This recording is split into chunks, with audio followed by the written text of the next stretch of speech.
down here when all the Texas, all the New Mexico, all your traffic comes through, and on your home door, don't you care about your front door of your home? Because we are the front door of your home. So to really please and always remember that. Trinidad is really intimately familiar with the cycles of boom and bust, like lots of Colorado small towns. But because of that history, we aren't anti-industry, but we're really pro stewardship down here. We're really trying, as you went around and saw downtown, and I know that we are a DAC community. Still, our neighborhoods may not look like some neighborhoods in Denver, or wealthy or medium incomes, but that doesn't mistake the statistical fact of all the number one things that Trinidad is known for in the state of Colorado. The number one school system, the number one community college, we had the first firehouse, we had the first space to create $20 million project for the creative industries right on Main Street. We've acquired Fisher's Peak State Park. It is the second largest park in the state of Colorado. When you combine that with Trinidad Lake State Park that adjoins it, we are a huge mass of outdoor recreation for the state that really boasts outdoor recreation. Because our produced water is uniquely low in salinity, below that 3,000 marker, it is an industrial waste to us. It's also an ecosystem. It flows into our ponds. It sustains our wildlife. It keeps local ranching and farming alive. Forcing us into a northern Denver mold doesn't protect our DAC. It starves our environment. So please remember that Trinidad is an absolute jewel of arts and culture of your opening door. We are the designated Colorado Creative District. We burst with world-class architecture. We have more Victorian buildings per capita than any of the beautiful towns in Colorado, and they are so beautiful. And I say, like, we go to places like Breckenridge or Telluride, and they're bursting with stuff, and the colors of their building are wonderful, but they're usually only 1 or 2 stories. And I always say, because it was so cold up there, they didn't have time to build the beautiful brick buildings we have in Trinidad, Colorado. We're also becoming the national destination with the RAD as the world-class gravel hiking place. And I don't know if you know what the RAD is, but it's put on by Lifetime Fitness every year. And it goes like all over the US and Seattle and Chicago area and up on the east and all the way over to Georgia. And it ends every year in Trinidad, Colorado with 800 plus racers right going down the Santa Fe Trail. And when you walk on Main Street, it is actually the Santa Fe Trail. It is actually underneath that where the wagon trains came over and the heyday of before they went over the Raton Pass where the gold rush. This was actually, they had 5 live theaters here. Bat Masterson was our marshal. Sister Blandina, the star that she is, and Netflix is looking at her series of her life, spent that time, and the Sisters of Charity built that school system and built our first hospital. Our hospital here in Trinidad is the top 5% of hospitals in rural communities nationwide. The culture here is deeply rooted in the Hispanic, the Italian, the European heritage, ranching, grit, artistic freedom. It is the place where Drop City was the precursor to Woodstock occurred. And everybody knows that, and it's pretty cool. Talk about cool artistic people. So look around here. Look at, you went downtown last night, and if you didn't, please take the time to do this. We have a mixture of just beautiful people, your opening door. Please recommend regulations to state agencies that allow for regional flexibility, no matter what decisions are. Give us the regulatory room to protect our fresh water. Please, thank you all again for remembering us. Remember how much we're proud to be your opening door, and spread the news. Thank you.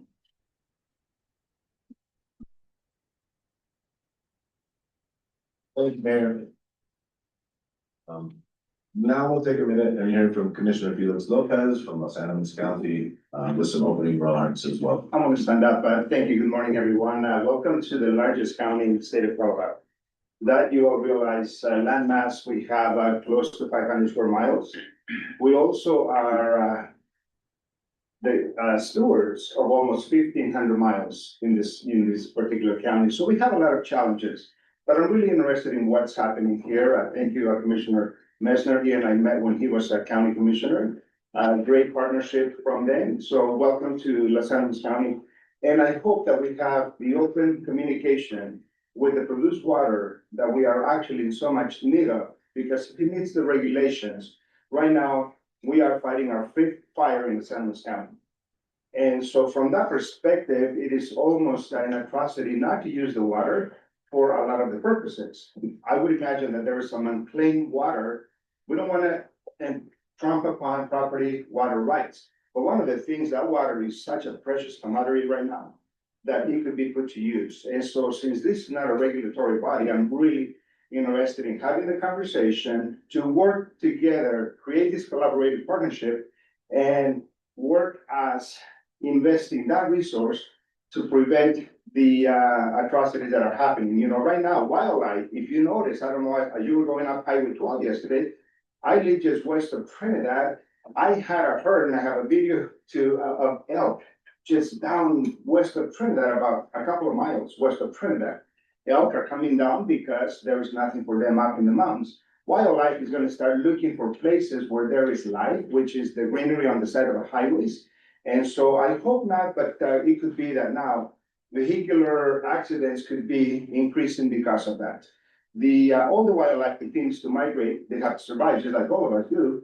And so for that matter, I'm really interested in having the conversation, an honest conversation, instead of injecting that water once the portion that is basically put on the basin, that's absolutely okay. But we have fire departments on the west part of the county. We have 2 or 3 fire districts that could absolutely use that water.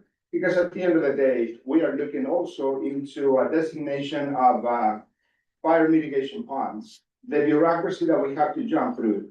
And I tell you, as your county commissioners, we are at the forefront of any emergency that we have within any county. And so from that perspective, we deeply care about each and every one of our community members. They know us by name.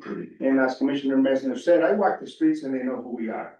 Accountability and transparency is so imperative and important to us. So from that perspective, I'm really excited that at the end of today, we're going to be able to come up with something. Let us not destroy that precious asset, because it can definitely be used. We have such a pristine wildlife. This place thrives on the corridors that we already have and have been there for many years. And at the end of the day, it is my understanding many years ago, a huge percentage, like 18% of the water that was stocked on the Trinidad Lake was actually produced water. So from that perspective, it is downstream that we can find benefits for farming and ranching communities. So to all of you, welcome to Los Angeles County. Later on, I hope you give some space to our state representative to also make some comments, because, you know, as he being one of the drafters of this legislation, it is imperative that we know that we have partners in the Gold Dome that mean well for their communities. Thank you so much.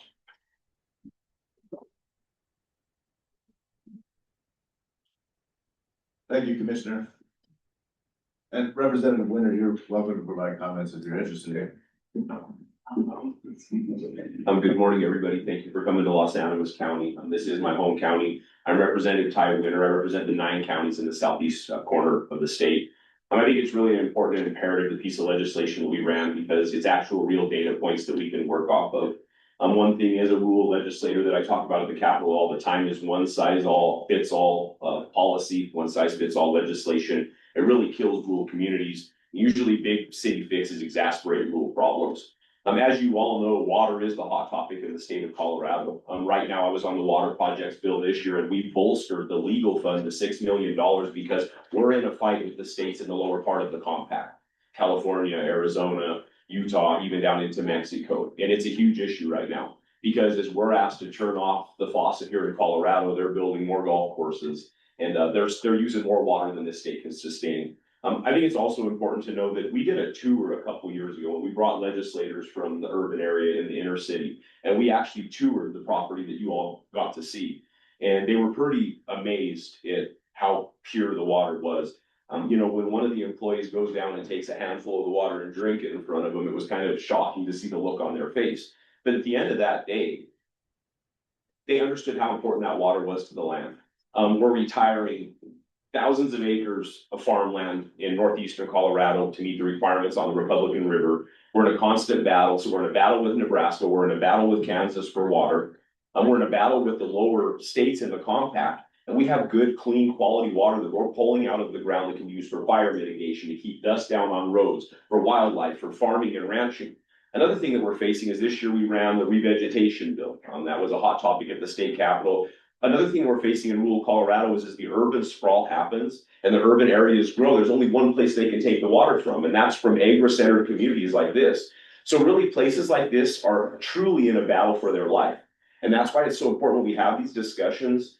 If the water don't meet quality standards in certain places of the state, it's understandable based on law and rules to be able to hold that water back. But when you have a clean resource like we do here, especially in Los Angeles, Cuerno County, in the Raton Basin, it makes no sense from any perspective to take that water and push it back in the ground and never see it again, especially with all the issues that we're facing in Colorado. So my ask for you is, as we laid the groundwork with the legislation, we have brought not only groups such as yourself down into this community to see this water, we have brought urban legislators, which a lot of you have influence on at the state capitol, to see this water. And now it's time to start to diversify state laws, time to diversify regulation, and actually look at a case-by-case basis on what this water can do for a community.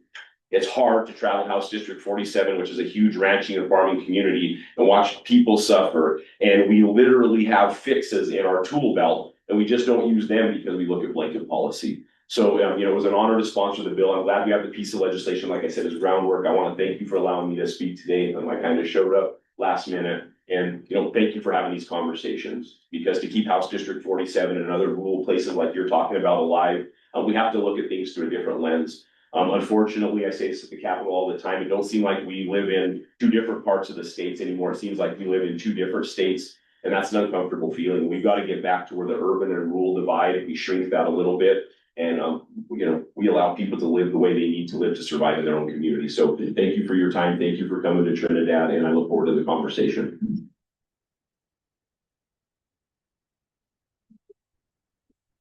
Thank you, Representative. Next up, we've got a special thank you by Wendy Padilla, Deputy Director of DNR. Thank you, and thanks for your words. All to all the elected officials, Ty and Felix and Cy, thank you so much.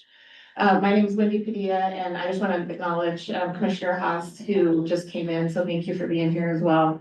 My name is Wendy Padilla. I'm the Deputy Executive Director for the Department of Natural Resources, and I grew up in Bon Carbo, so stayed there last night with my parents. Growing up in Bon Carbo, went to Trinidad at first school. I always did feel like Denver was sort of leaving us behind or not really considering us. Now I work in Denver. I live north of Denver and in the DJ Basin.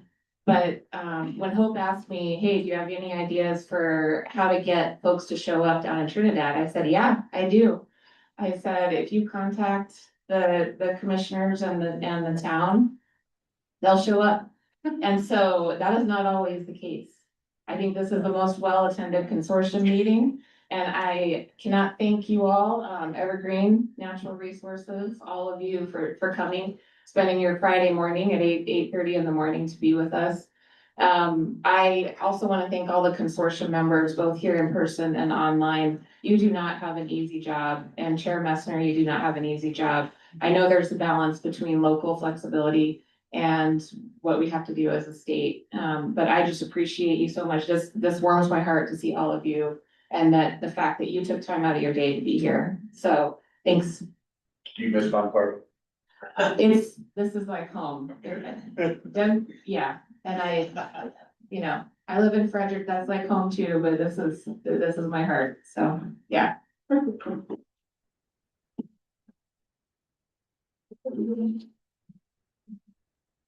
So I also want to acknowledge, John Lipka and Evergreen Resources as our host here today. And generous host you've been. Thank you for taking the time. Thank you. To get us in the field yesterday and see the things that are important for us to see. There's nothing like having boots on the ground to really understand what is happening in the field, to expand our perception and our perspective on what's happening in different parts of the state. I'm proud to say that now, I think the consortium, correct me if I'm wrong, Hope has seen, what, 3 of the 4 major oil and gas producing basins in the state, you know, over the last 3 years as we continue our work. And so the opportunity to actually be in the communities, see operations in the field is incredibly important. So thank you, John and everybody in Natural Resources for being our host for this tour. Next, we're gonna do introductions. And so this is the first meeting we've had in a little while. And so we've had new members. Our members have also had different experiences over the last 4 or 5 months since we last met. When did we last meet? Our last meeting was on August 22nd. Thanks, Almost a year ago. So I'm gonna just take a second, let the consortium members be able to introduce themselves, talk about the seats that they fill. And for those that went on the tour yesterday, I'd really like to hear about your experience and your reaction to what we saw yesterday. So I know not everyone was able to take the tour, and I appreciate that. I think it's important for the consortium members that were able to take the tour to be able to share their experience with those that weren't able to take it. And so with that, I'm gonna start with Clayton. I'm gonna pass this around, but if there's another one over there.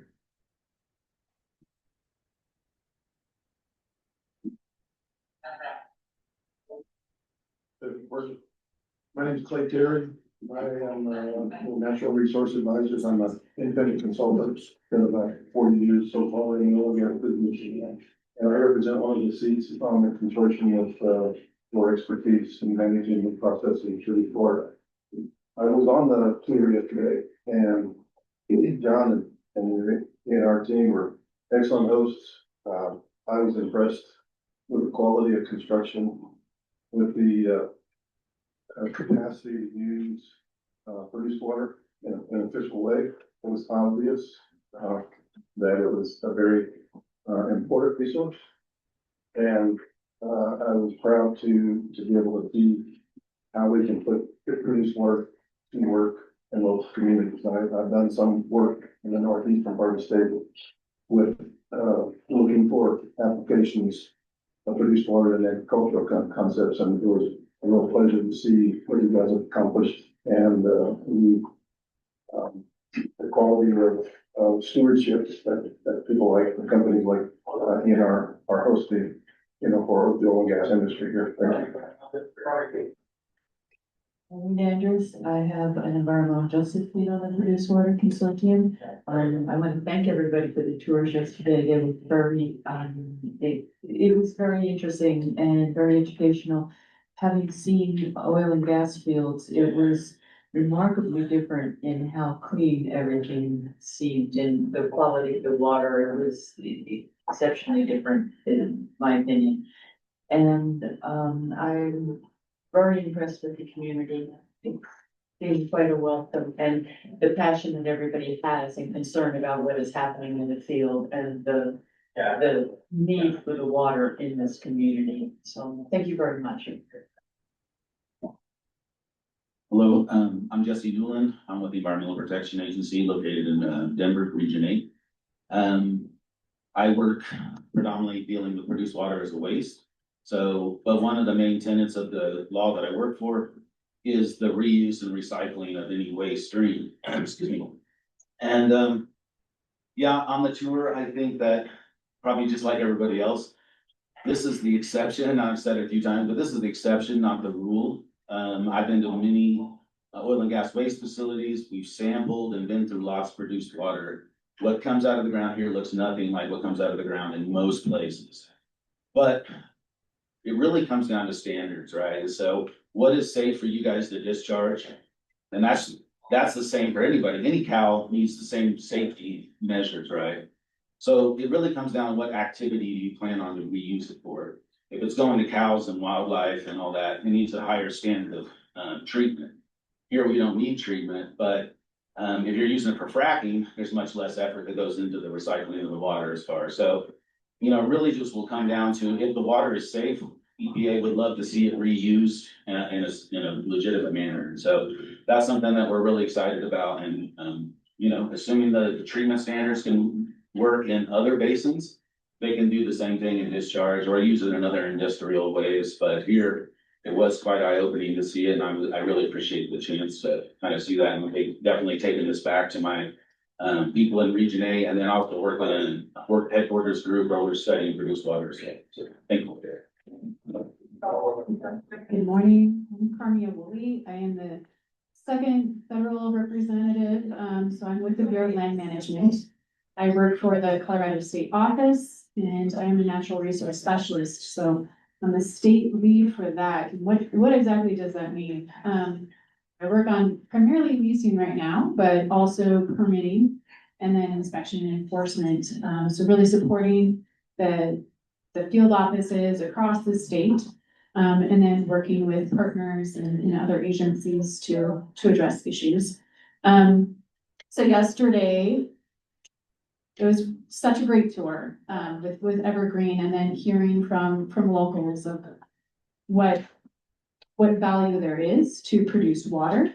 I have to say that 20 years ago, I was in this area, working in literally floating in CDM discharge, so produced water in Walsenburg. So definitely have memories of that. And I know that we have had many discussions about produced water here at the consortium. And when we've talked about other uses, beneficial uses of produced water, I've said, hey, if there is discharge that I would consider as a possibility for other uses, it would be CBM discharge, so coal bed methane, based on my experience. So I work for the state office, but I'm actually located in Silt, so on the western slope, and definitely appreciate seeing the different basins, the different issues.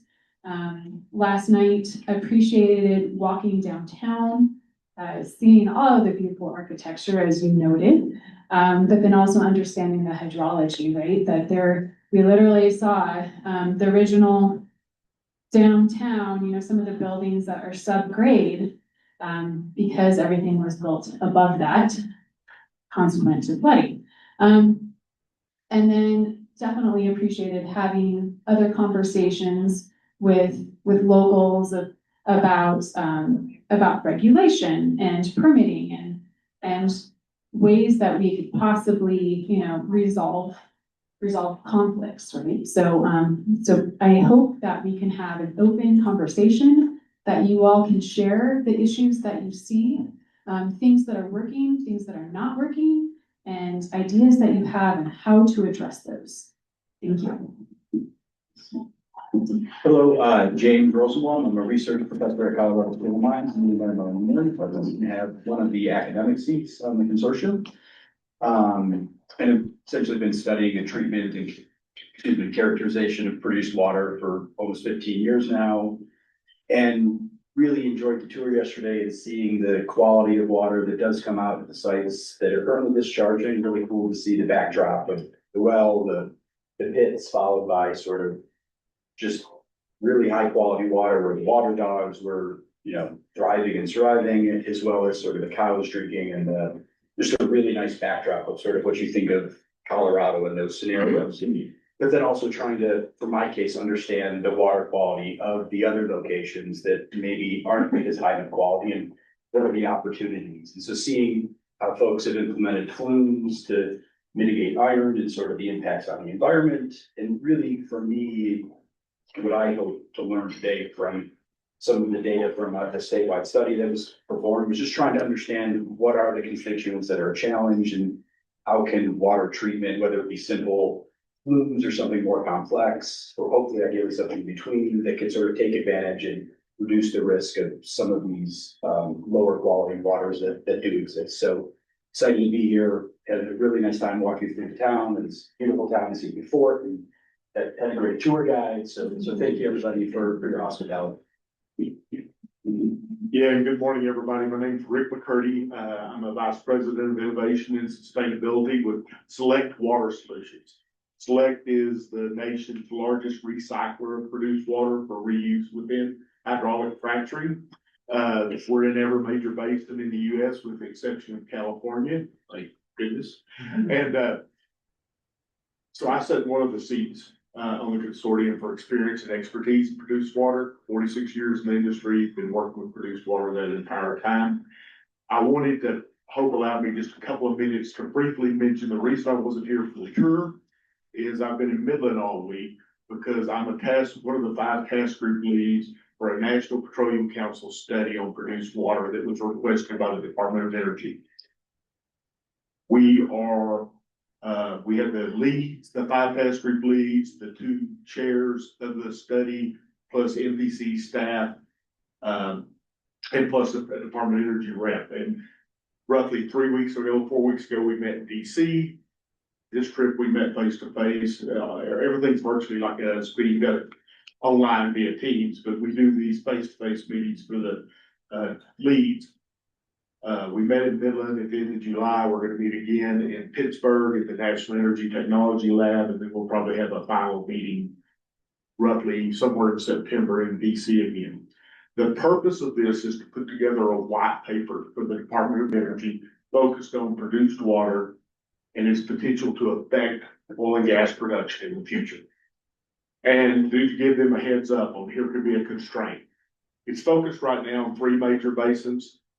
Colorado's not included in that. As you might imagine, the Permian is the number 1 focus. And if you're not aware of that, the Permian Basin by itself, if it was a standalone country, would be the 4th largest oil producer in the world. And so that's the big major focus. And the other 2 basins are looking at are the Haynesville Gulf Coast area, and then also up in Appalachia, and primarily because of natural gas exports worldwide.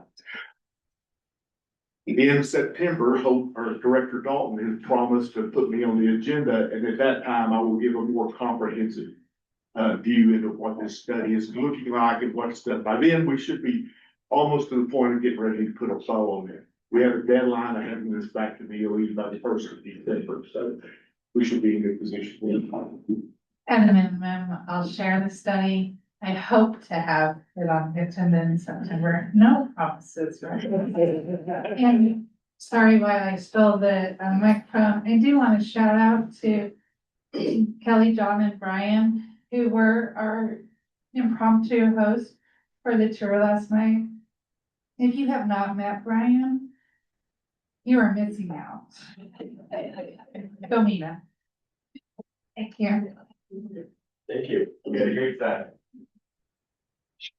Hello everyone, my name is Mariela Betancourt. I'm a water facilities engineer working for Chevron. And as part of the consortium, I have the seat, the oil and gas industry representative for the DJ Basin. This is my first meeting.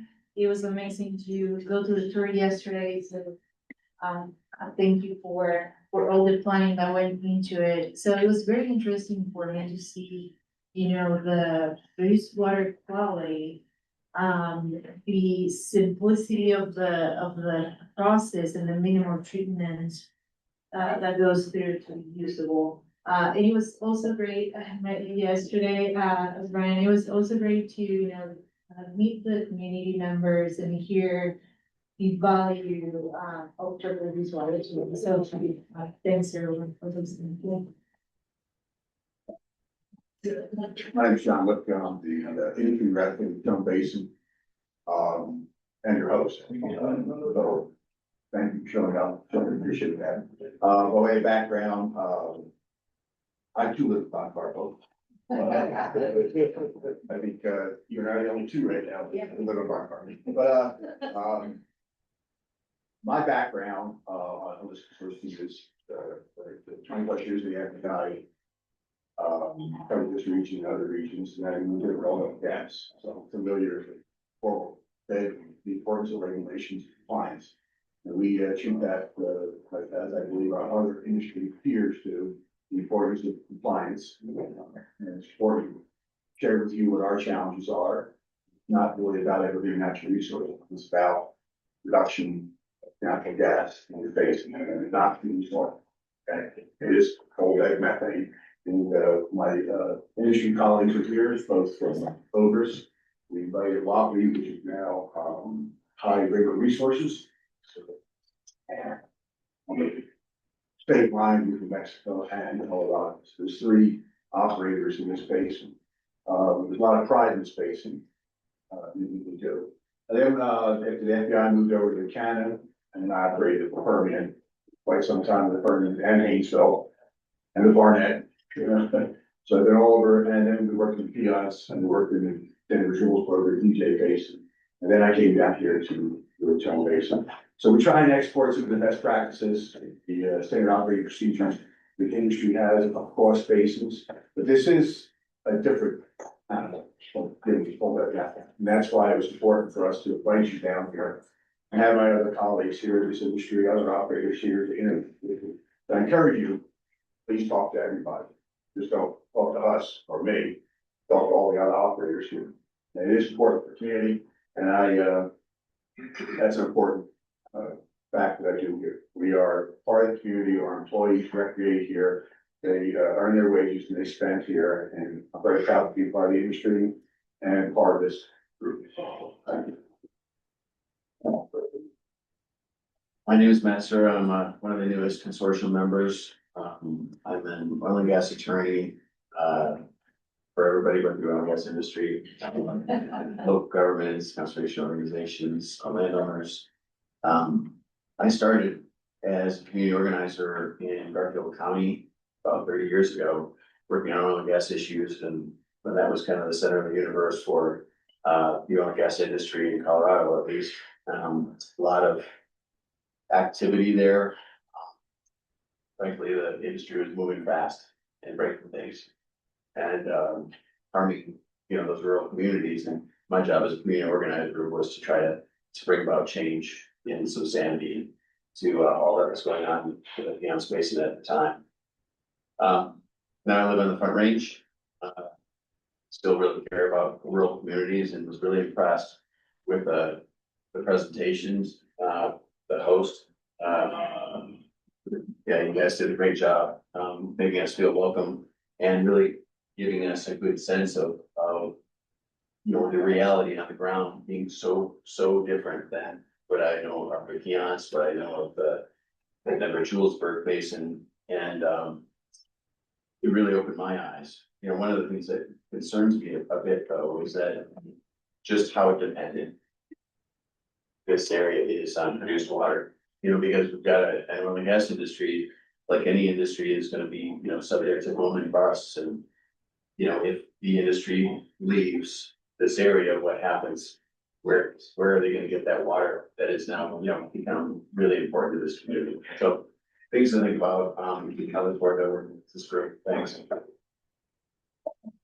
And I'm Barbara Vasquez. I come from Jackson County, way up north on the Wyoming border, home to the North Park oil and gas basin. We have a large production of shale oil and gas in our basin, as well as a legacy field that is the shallow oil field without large gas production. So since moving here over 20 years ago, I've been involved in working on protecting the environment and community, including issues with oil and gas. I'm a member of the Western Colorado Alliance, and I hold that seat in their name. Although North Park is actually east of the Continental Divide. We're considered part of the west slope because the rural nature, we have less than 1 person per square mile. And the ag dependent economy, the floor of our basin is 8,000 feet, so mountain range basin, totally enclosed. So I really, I'm sorry I missed the tour yesterday.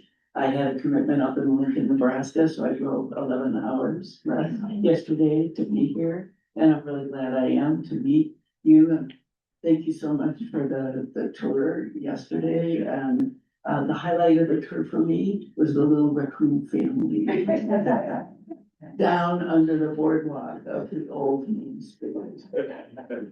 We can give you one of those. I'm not sure how well they would survive. And so we do have 31 members on the consortium, and so there's a number of consortium members that are joining us virtually today, and so I want to give them a chance to introduce themselves as well. And so I'm gonna go, I'll just go for who I can see. So I'm gonna start with Jeff Kirkland. Yeah, good morning. Thank you, John. I regret I'm not there in person. I want to first welcome the newest members. My name is Jeff Kirtland. I work with TEP Rocky Mountain Flywheel Energy in the Piceance Basin, who I represent as a part of this consortium, and really appreciate the comments. Again, sorry I couldn't make that tour. The diversity of this consortium really is the strength of what we're trying to solve for. And I hope that through that tour, you all were able to see how different produced water looks from each corner of the state. And, again, that's really important, I think, in the discussions as we talk about produced water and the lengths that one has to go to really treat produced water and discharge that is quite a feat. And so that's quite a really great opportunity to see that. And I congratulate the folks that are able to continue to do so. It's a big part of our mission. And again, the diversity across the state's really a powerful thing for us. So enough from me. I'll let the rest of the committee go. And it's good to see everybody. Thank you. Thanks, Jeff. Chloe Danforth. Hi, everybody. I'm Chloe Danforth. I represent one of the nonprofit seats. And after hearing everybody talk about Trinidad and the tour, I am deeply jealous of missing out. And so I'm sorry I couldn't be there in person. But it is nice to see you, even though, well, now that you're fixed on the screen, it's a little less seasick. But it's really nice to see all your faces. And I look forward to hearing more about the tour and the discussion today. Thanks, Chloe. David Snap. Hey, good morning, everybody. I'm David Snap. I manage the Solid Waste Materials Management Program at the Colorado Department of Public Health and Environment. And I am the new board member, well, one of the new board members representing state regulators over produced water industry. So happy to be here. I've worked at the state for 18 years, and I used to work on beneficial use of a number of waste streams like produced water and other kind of industrial waste. So that really, I think, having some of that experience has been helpful. So anyway, I'm happy to be here, and sorry I couldn't make the tour. Thanks, David. Michelina Pollock. Hi, everybody. I'm sorry I'm not there in person either. I'm Michelina Pollock. I represent an industry seat for the San Juan Basin. And happy summer. Tessa Sorensen. Hello, Tessa Sorensen, she, her pronouns. I am the energy liaison for the Colorado Department of Public Health and Environment. I am one of the governing body seats for the consortium and have been since we started meeting. I am a geologist and a petroleum engineer, and I represent all of the divisions at CDPHE related to upstream energy, including related to produced water. So I'm always very happy to be here. For Michelle. Hi,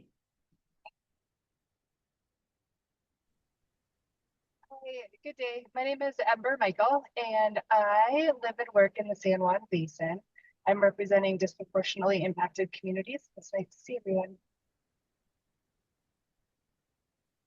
Thanks, Amber. Harmony?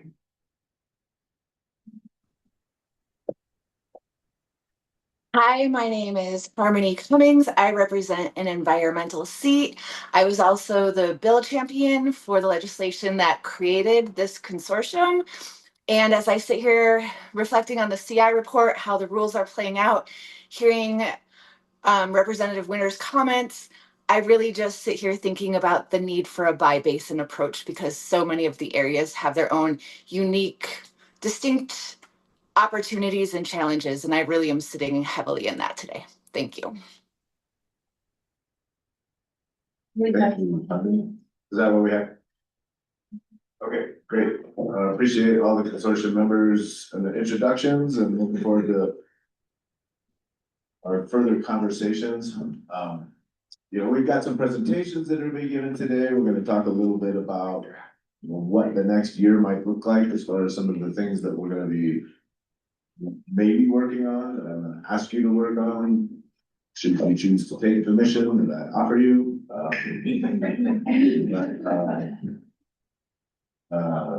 But before that, we have some more folks that would like to share their perspectives with us in public comment. And so we will do public comment next. Because we have a number of public commenters and we also have, further things that we have on the agenda that we need to get through today before we have to all jump on the bus and head home. I do ask folks to try to keep their public comments to 3 minutes. That'll enable us to get through everyone's perspectives and voices and still be able to include the rest of the agenda.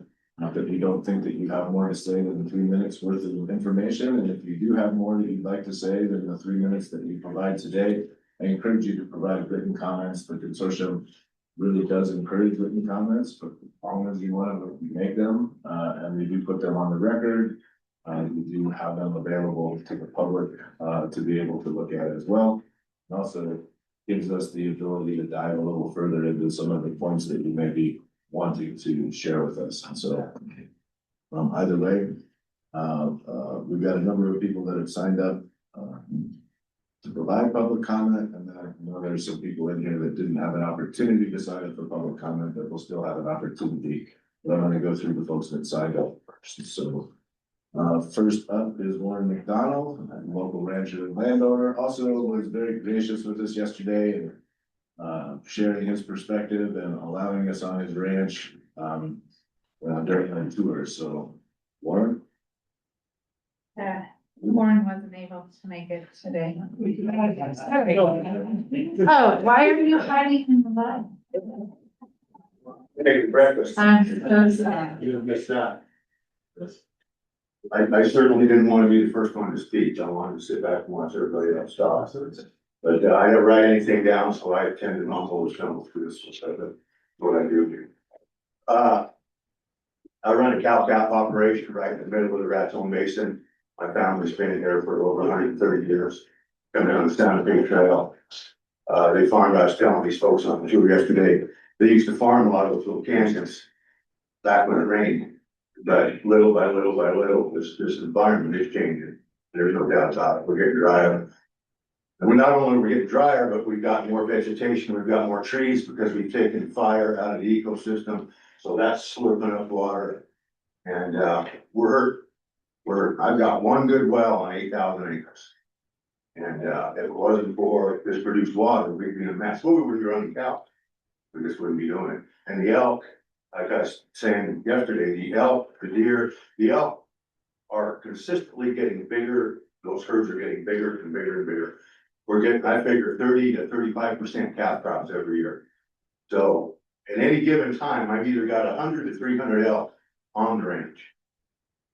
And you take another 100 next year, and you take another 110, and it just keeps getting bigger, and I don't know when it's gonna end. But if you took this produced water out of that ecosystem, all those elk would be on those riparian trails, get fish and pop in the purgatory. And what little bitty springs we've got left, and we really don't have any, I mean, they're all dried up. We had a spring that they say, oh, it's been there forever, but a lot of arrowheads around there. That's where the Indians used to ambush the wildlife to eat from this one spring, barely trickling water. So this water is very, very important to us. A little history of this, and you guys probably know it better than I do. I just learned it talking to geologists. But this Raton Basin was a swamp, and it was a swamp for millions of years, I guess, millions of years ago. And what happened was, this was very tropical. Then Ice Age came, covered it up, turned to cold. Turned into a swamp again, Ice Age came, covered it up, so. But before that, it was the ocean bottom. So a lot of this produced water that we're injecting goes all the way to the Pierre Shale. That Pierre Shale is the ocean bottom. That's a toxic formation. That formation under me or under us up there is about a mile deep, about 6,000 feet. For some reason, it comes up and it surfaces just out east of town on the hill range. And you guys find fossils and all kinds of ocean type stuff out there, don't you? Yes, I do. But they found it.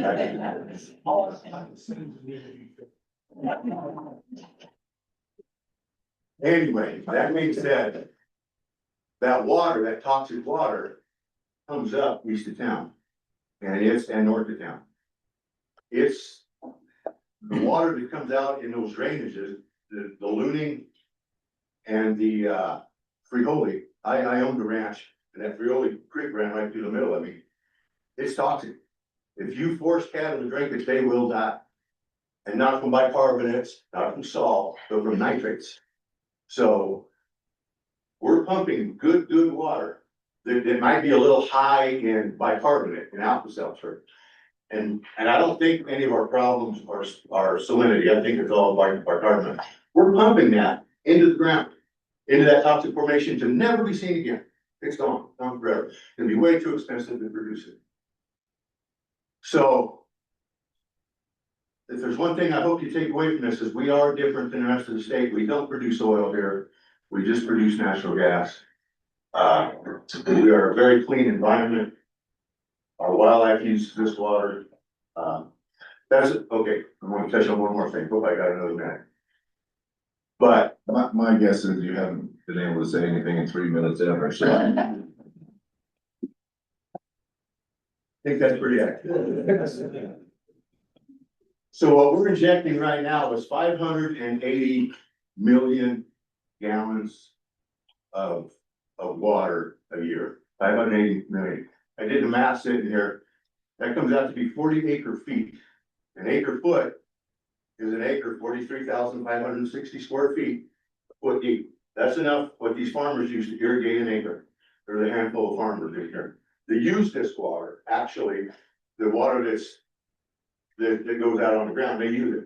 They could be using an additional 40 acres. That's what that comes out to be. That's what's going on. And that's evergreen. That's not Wapiti. That's not Ogres.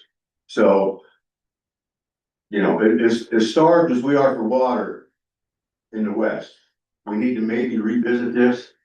And, you know, the water we're injecting is not really that bad. So we need to maybe revisit that. So anyway, I appreciate your guys' time. One other thing, there's not a landowner on this board. I visited with John about that a little bit last night. Our founding fathers would put a landowner on this board first thing. So, thank you.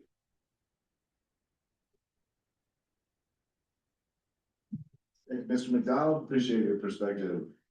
Next up is Tammy Tamborelli. Go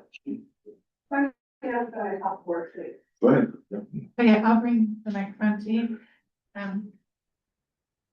I couldn't remember who Tammy had asked, so thank you, God. And if it's appropriate, John, I'd like to just kind of take a couple positions and in a few minutes to manage myself. I'd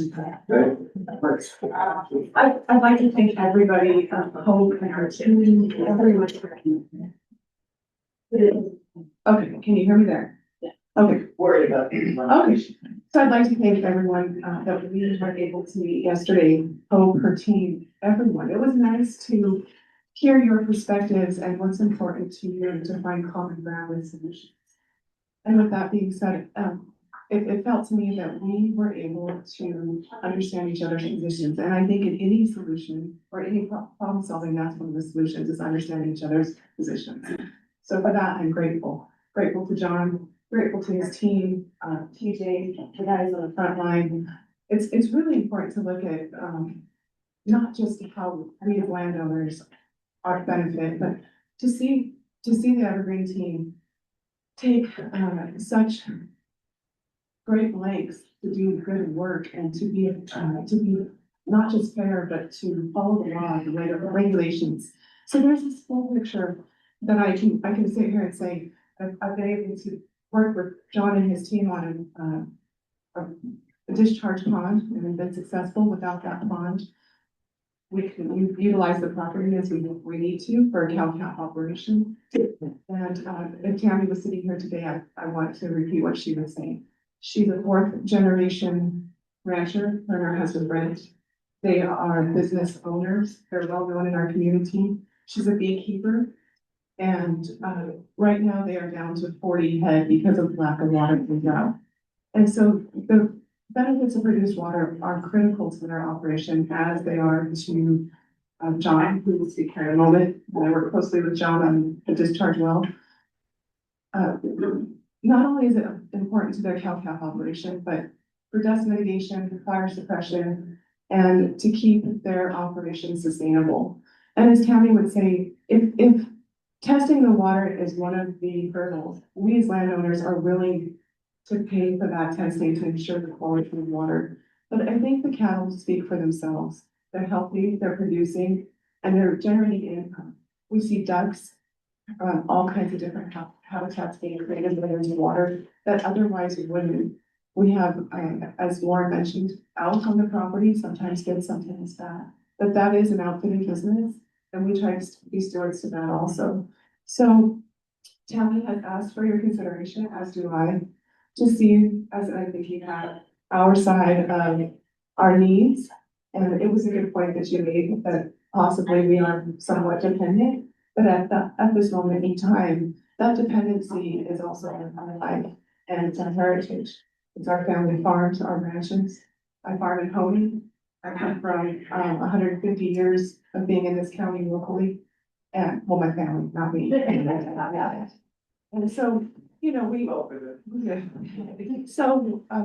we're full circle. Ranches in the high country, farms in the low country. That water's there, it's here, it's in the cattle, it's in the wildlife habitats. And it's not just our generation, it is the next generation. And so hopefully as we work through this, there might be other sources of water, but for now, the produced water is critical. And back to being a DIC community, that's also critically important. So to recognize that, but I want to thank everybody for listening to us, for taking time, for coming here to see our side of the coin, so to speak.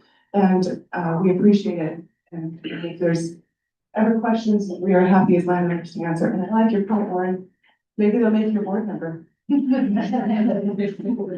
No, all right, thank you, everybody. It's gonna be a long.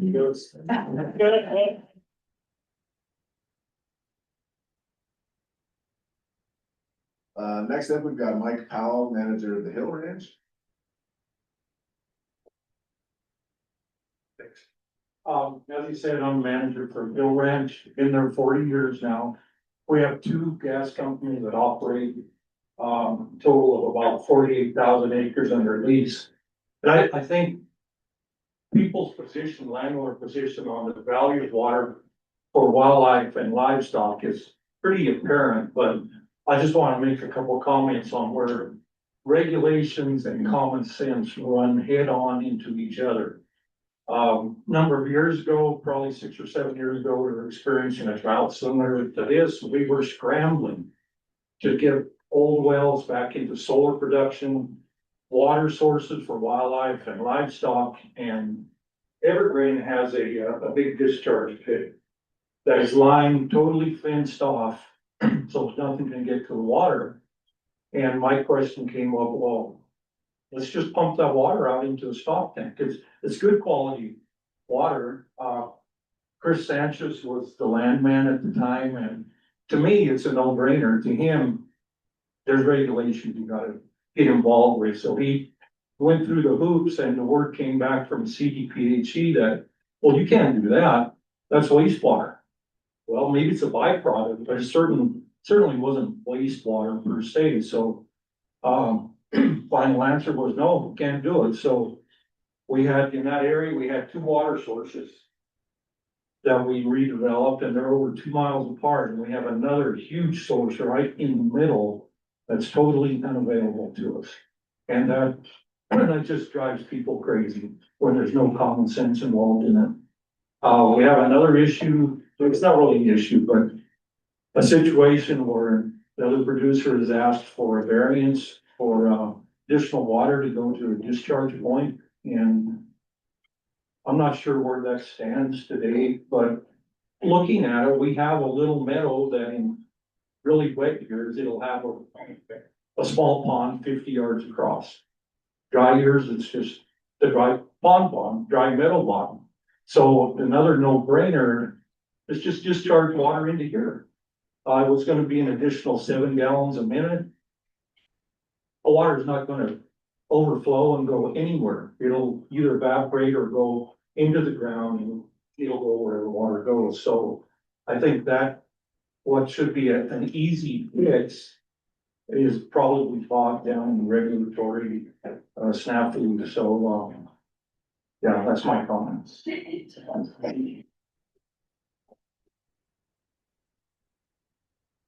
you, Mr. Powell.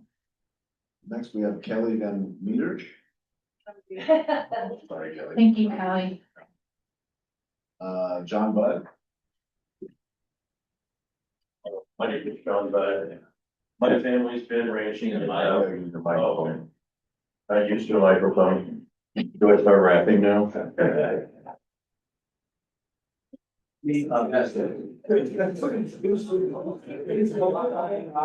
When your house a dog and you got it and read it, and your neighbor real mean kind of like Darth Vader. Black and blue, if you want to go, but like the whole posse, make the big move to a downtown house or a condo suite where you can move it through the funky beat. JDL, yellow, I like to sell investments, and really cash flow. John Budd is my name, real estate is my game. You're working now, you're feeling no pain. Woo!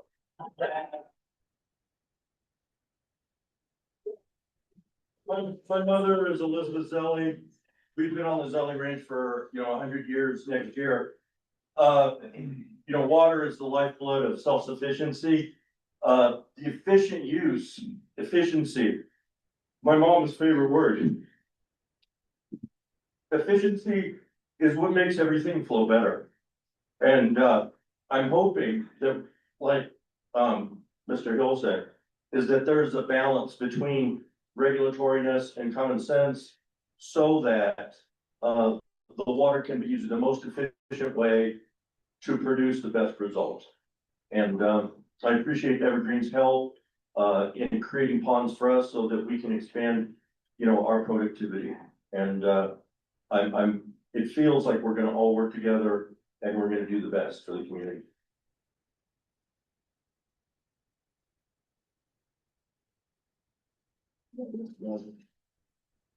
First time I've been to that. Yeah. I don't know who's next, that's gonna be a tough.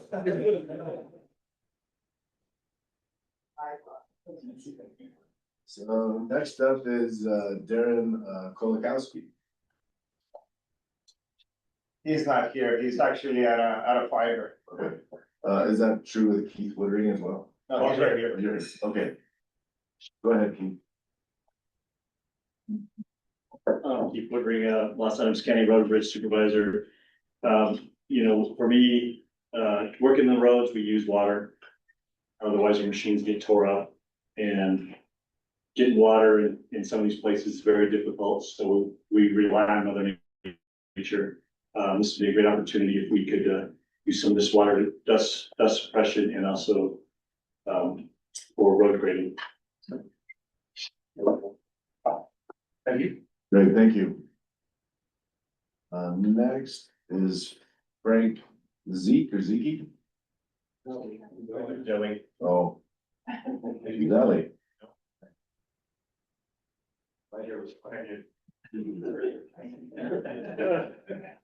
Well, I don't know why I'm on the list, because I said I wouldn't be, but I just want to say I would hope that all these government agencies and everybody together can come up with a way that you might have to have more than one set of rules for the state of Colorado.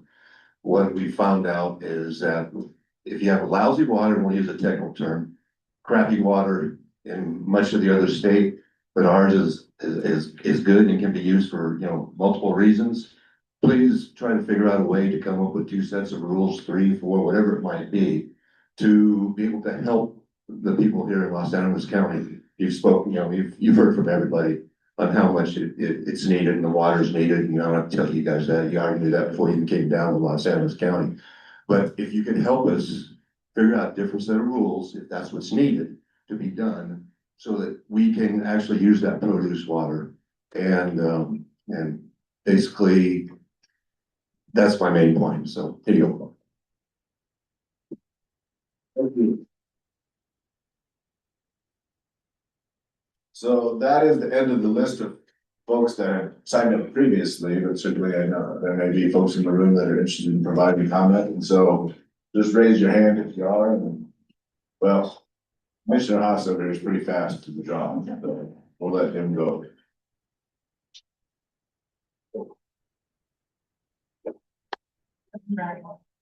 Thank you all for being here.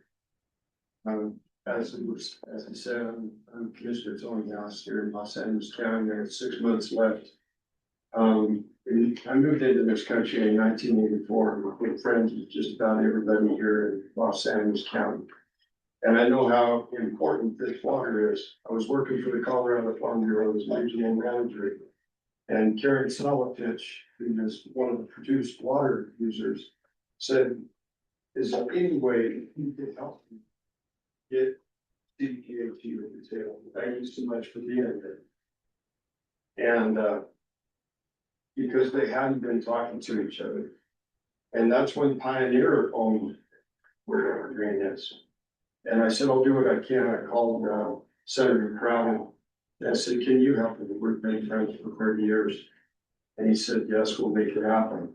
And we had the very first meeting, I believe it was in 2006, right after an extreme drought, 2002 through 2005. So that produced water, as Commissioner Hope has said, that's where the study came from. Karen Brown with Pioneer, they had done studies and found out that 18% of the water was behind the dam there, when we turned that lake down, was produced water. I don't believe there's been much water in that, because we had 3 years in extreme drought, just like this one. I know because I had to sell my cattle herd. And when you have to sell 1,000 head of cows, it gets old. I don't want to see that happen to my friends and colleagues that raise cattle here. Also, that water was very beneficial for the people that were irrigating with it down in the Sunflower Valley. This is important, and we need to keep that water above ground. One of the precursors that we used when we were using that produced water before the studies is if amphibians and dragonflies and that sort of thing could live in that water, it was good enough for our cattle. And you guys got to witness that yesterday. I'm so glad you went on that tour. I've been on that tour half a dozen times, and I told Warren, I'm going on this will be crowded for ripping on the bus. And I apologize for being late to the meeting in my exit from the courthouse after signing payroll, by the way. I packed into the car and I had to leave it right there, go across the street, get a policeman to come over. Anyway, I feel about this big today, and I'm doing it. Thank you for letting me come there, Mr. Nesbitt. Thank you, Mr.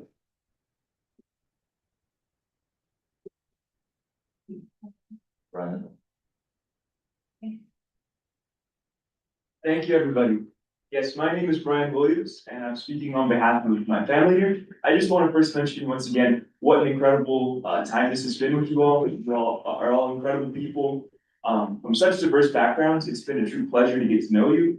And we're so grateful that you took the long trip, the days in the middle of the week from your many jobs that you have. It's been incredible. And so just to tell you a little bit about myself and my family, yes, my name is Brian Williams. My mom is Kelly Van Meter here. And our family has been in Colorado since the late 1800s. We came here on the Spanish Trail, the Santa Fe Trail, and we homesteaded in the Spanish Peaks. In fact, yesterday on the tour, you may have been to the Doctor Track. Did he point that out? That is our family's original homestead, named after our family, the Doctor family. And so we started there in the lumber industry, and for maybe 4 generations operated in this area as caretakers of the land. You think about lumber, you think about logging. We were on the same land for over 100 years, taking care of it, preventing fires, being good stewards. Our family's now transitioned into the ranching industry. And in the ranching industry, we have high country farms, low country farms. As it's been mentioned before, so much of our water comes from the Trinidad Lake, the dam. That water flows through the river and the ditches that are actually right alongside the building here, leading to our low country farms. And we irrigate with it. Without it, we would be a barren wasteland. It would have been wonderful if we could have taken you out yesterday, but it's down there in Honey, the Sunflower Valley. It's beautiful. We have great big cottonwood trees, farms that are green. We have the elk. We have some of the most beautiful hunting that you can have in Colorado. It's great, and all of it is dependent upon the water, and so much of that is produced water. Just a little bit about myself. I grew up, of course, in the ranch, working with machinery, going to the hills with my grandfather. I am a student at Colorado School of Mines and studying mechanical engineering. And so I kind of get to see, both sides, to be the rancher, to be in industry. I spent a year in seminary actually this last year, and I really have a love for people, especially the poor. And what water in this community is this lifeblood of people, right? Even if you're not in evergreen or the agriculture industry, what evergreen does, what it provides for the agricultural industry, all of it is interconnected. And water is the vital heartbeat, it is the blood of our community, especially here, where, again, disproportionately impacted community, right? Like, there's not so many jobs. Things are maybe fragile, you could say, in the economy. And water, industry is the center of all of that. And so I see the future of this community, right? I know the people, I know the sites, and I tell you, this is such an essential element. And I think what we're asking, what we're here today is to just talk about not deregulation, but proper, smart, reasonable regulation. That if water is usable, why not use it? Why put it back into the ground? If water's clean, we could feed it to our cattle, or we could give it to our cattle. Even talking about liners, I was told that the liners that we're now required to put into the pit, our pits, are upwards of $40,000 in cost, and they're not really doing much. They prevent the animals from being able to use the water. They can be dangerous because the banks of those pits become slippery. You have to pull animals out, and it's clean water. You see, yes, it's proper regulation, smart regulation is what we're asking for. And we know all of you have come with such open minds, open hearts, open ears to see us, to understand us, and we're so incredibly grateful. And so we thank you for being here, and I thank you very much for your time.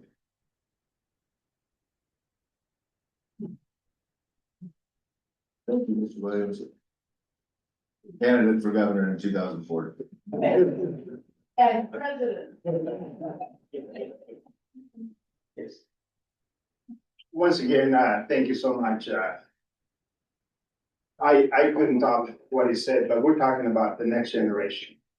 And that's where we stand today. If we don't do what we need to do within this basin, then we have a moral dilemma in our hands. To really take a look at what is happening. So I believe that we have some very, very conscientious operators within the Raton Basin. They care. So let me ask all of us, can we take a reprieve? Seeing that 2026 is such a drought year, can we find a way to provide an exemption and then go back? How can we, the county commissioners, how can we, your elected officials, work on behalf of this community whom we love? I came to this community 45 years ago, just passing through. And today, I'm staying, right? So it is in our best interest to find a way to find that exemption in 2026 to provide the water that we know it's great water. As Commissioner Tony has, I've been on that tour as well, half a dozen times. I drank the water and I'm still standing, right? So the most important thing that we can do today is take a look at the regulations. All of you probably have read the Great Chamber of Colorado, where all the regulations are driving companies out of the state of Colorado. We've lost thousands of employees and 30-something headquarter companies that were right here in Colorado. They moved on because of overregulation. Let us not be that part of the state that drives operators away from where they are. They're providing sustainability. You know, I spent my career at Trinidad State.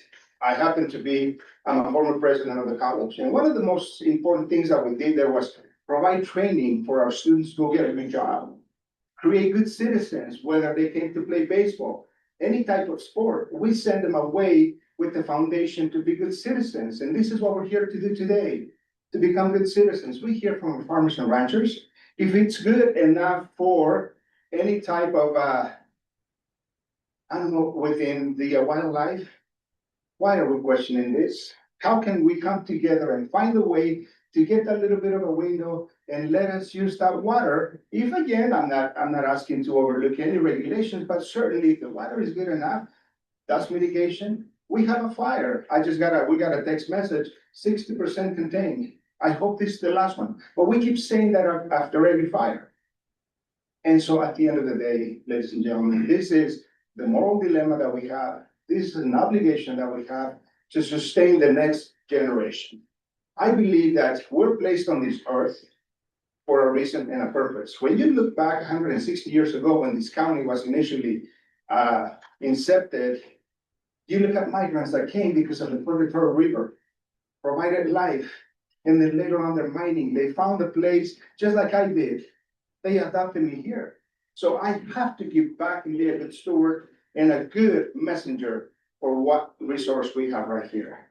So please work with us. And again, not getting too political, but how can we ask for a window to go back and research that? We have, I can tell you, we're honored to have a great state representative and a great senator that hears us. We go to Denver and the door's always open. It is a whole thing of working as a team.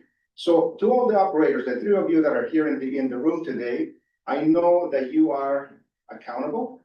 You are not looking to divert the rules and regulations and hide them. And as the Hill Ranch manager mentioned, if the water is there and my neighbor's house is on fire, I'm gonna go get a bucket. I'm gonna use the water, and then we can ask questions after that. Because at the end of the day, ladies and gentlemen, let's use common sense, which, by the way, it's almost non-existent. So thank you so much.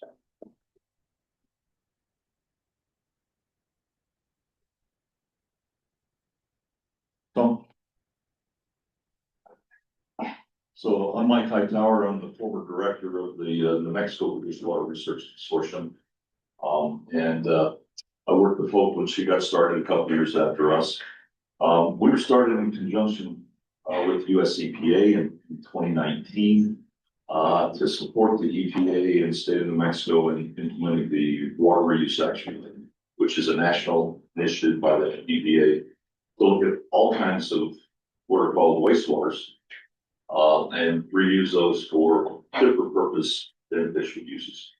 And they picked out 5 major categories. One of those was produced water.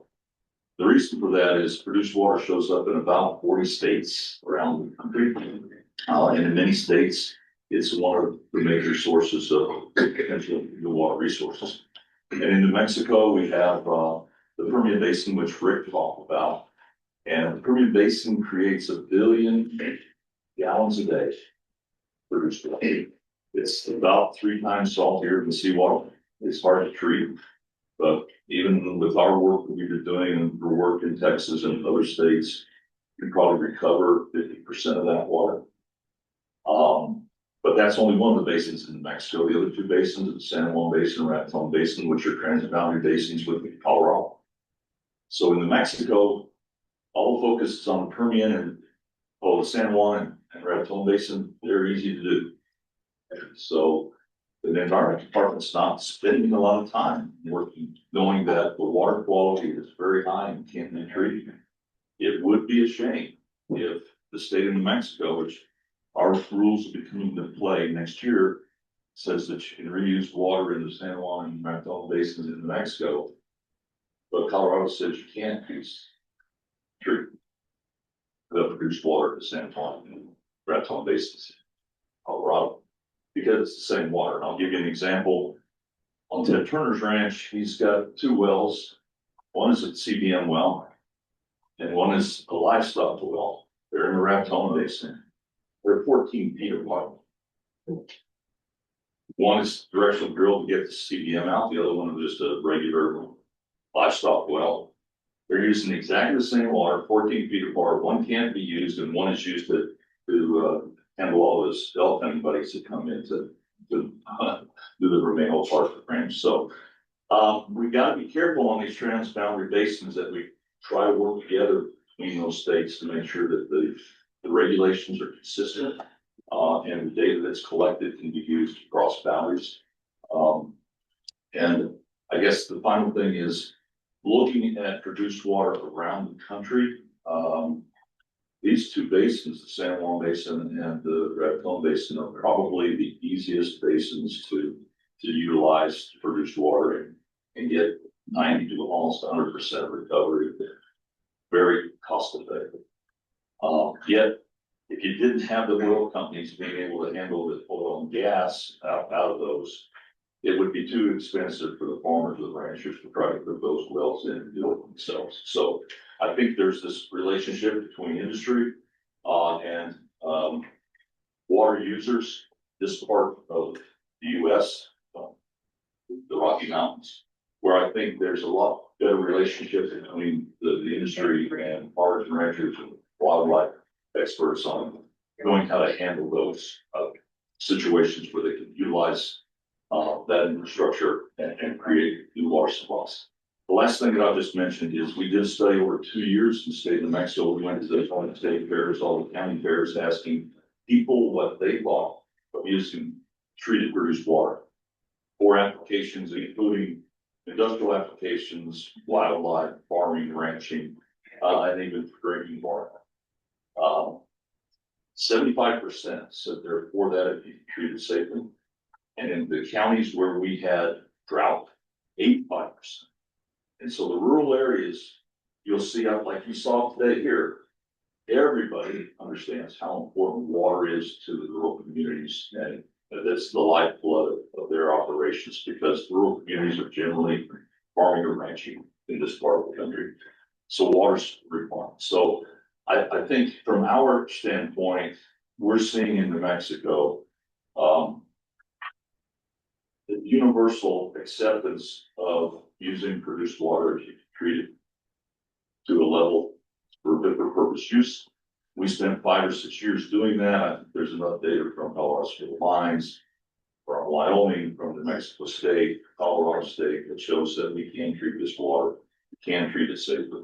It would be a shame not to use it as water stewards for the populations in these areas. So, but we're happy to be working with Hope. She's great to work with. We worked a lot with James Rosenblum, Colorado School of Mines, Colorado State. We do a lot of research together with them. They're class C agencies and universities. They do good work. And I think if you look at their work and look at the data, you'll see that we can treat this water to qualities that we can use for a number of applications. So, thank you.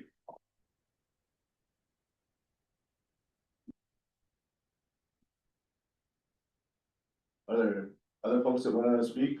Well, they're gonna vote.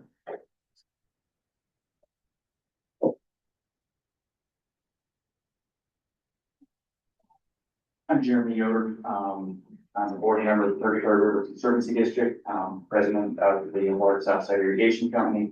And our family farm, about 1,800 organic crop acres east of here off Purgatory, 20,000 organic layers, milk, goats, no cheese, or some beef cattle, no beef milk.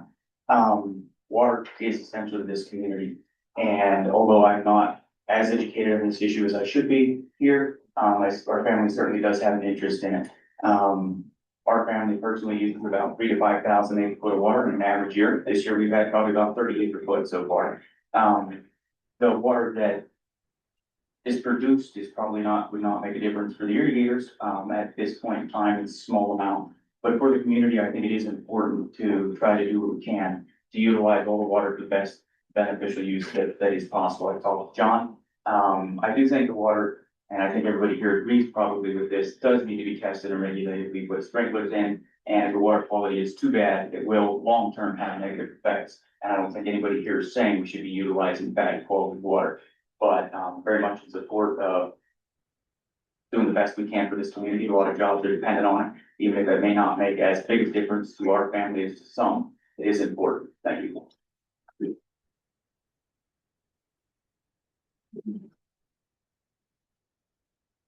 Anyone else?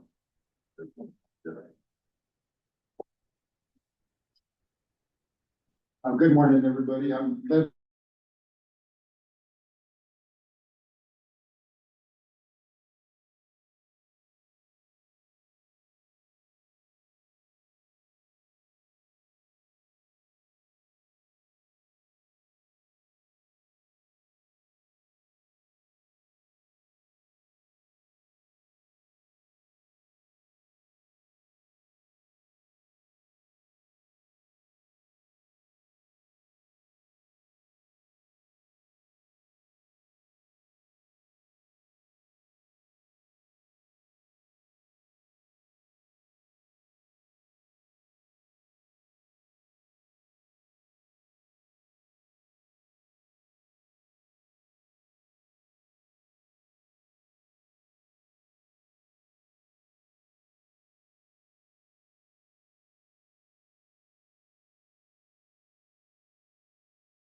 For those of you who may be tuning in, I think we lost our folks that are on site there in Trinidad in the room.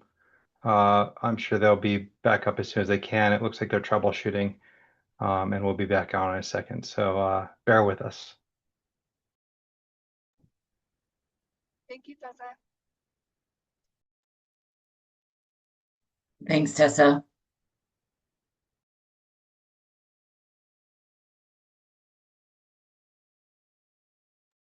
This may be a great opportunity for those attending virtually to do a 2-minute break. Yeah, or I thought we were gonna like play a game. Just us. Like I Spy. That could be an adventure when you're looking at my background. Absolutely. I know. I was thinking, I was like, I wonder if we should start playing I Spy with Zoom. Hi, Aaron. Tessa, All you do right. have a phenomenal background every time. Thank you so much for all the Oh, I was attendees. like, thank you. My great grandmother painted that. That's fantastic, Magdalena. For all of those who are attendees or our panelists as well. Some of us do, of course, have our own actual surroundings as our background. Mine tends to be that quilt. Actually, you said your grandmother, my wife's grandmother, actually created that quilt for us. So there's all Are there kinds. two? There are two. The other one I found actually at a thrift store that is it's all ski slopes. I think it's Breckenridge. That's great. Those are great. Yeah. Just it felt too Colorado for me to avoid. Right? This is why it's always so hard. This is why people are like Zoom fatigued. It's so important to be there in person, and I feel like even more of a dirt bag. You're quite a drive away from there. Not really. We I mean, it's only like 5-ish hours. The the sense of like a short drive Oh, in Colorado is, ooh, are we coming back? Hey, we have video. I don't think we have sound yet. It's muted on the Energy and Carbon Management Commission It is. computer.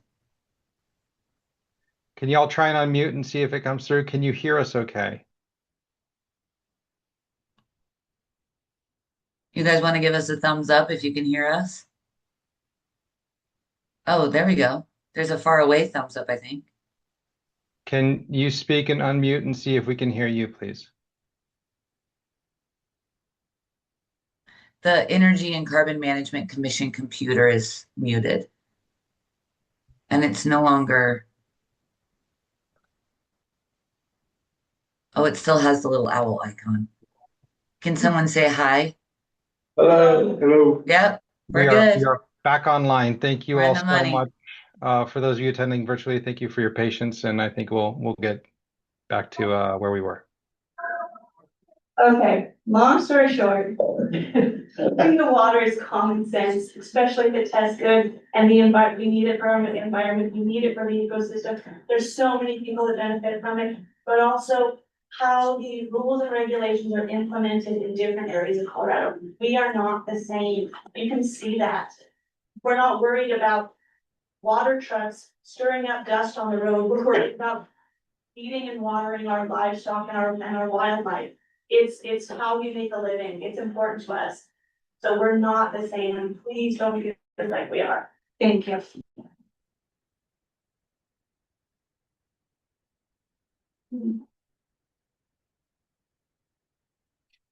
Anyone else? It's you. Well, thank you very much for providing your perspectives, your insights, your histories. That background is really important for us as we start to, look at discussing different opportunities and challenges associated with produced water in this basin and in other basins around the state. And so those voices are important. They provide perspective, they provide, understanding of different impacts and scenarios and challenges and opportunities. And, I'll emphasize that, this entity here, the Colorado Produced Water Consortium, is not a regulatory body, but it is a think tank. And it is a think tank that takes these big, difficult questions and works on them. And it takes a little while to work on these questions, right? So, we're not gonna have recommendations on something that we're talking about today. It's gonna be, a process that we go through in order to work on some of these challenging topics that we'll talk a little bit more about later in the meeting as we look at what we're gonna be working on, over the next year or so. And I think this topic that we're discussing here today is certainly an important one, would be, top of the list there as well. And so, we do have a number of presentations that, are gonna be given today. I think it will further provide perspective on topics and discussions that we're talking about here today. We've got, Dr. Karen Volchura from CPW, who's the statewide energy lease lead. That's gonna provide some perspective on produced water management on state parklands. We've got John Lipka from Evergreen Natural Resources that is gonna provide some perspective on produced water management in the Raton Basin. And we've got Rick Allison, who's the Northeast Area EPS and Groundwater Investigation Lead from the Colorado Energy and Carbon Management Commission. That's gonna provide the findings of the Raton Basin study that was sponsored by both Representative Winter as well as Senator Pelton from this district. We've got a few other things that we're gonna talk about as well, but I wanted to kind of let folks know if you want to stick around, those are some things that we'll continue to hear about, and I think are pretty interesting topics. But we also have a break scheduled.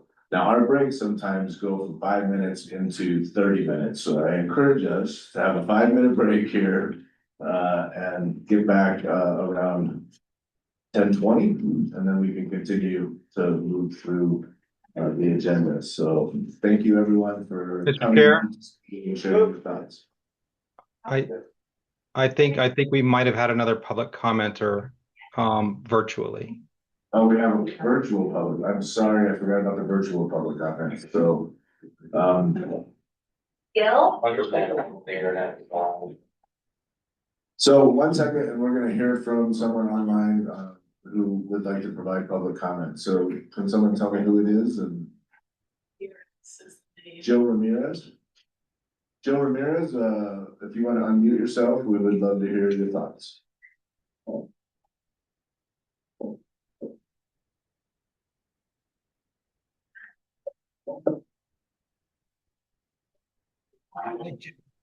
Have we elevated Jill? I don't see her online. I've allowed her to talk. But it's still. Gil Ramirez. Webinar with you all guys. Yeah. So we went from 5.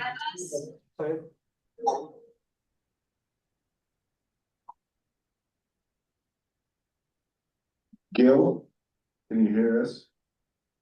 If you want to unmute yourself and visualize yourself, we're happy to hear your comments.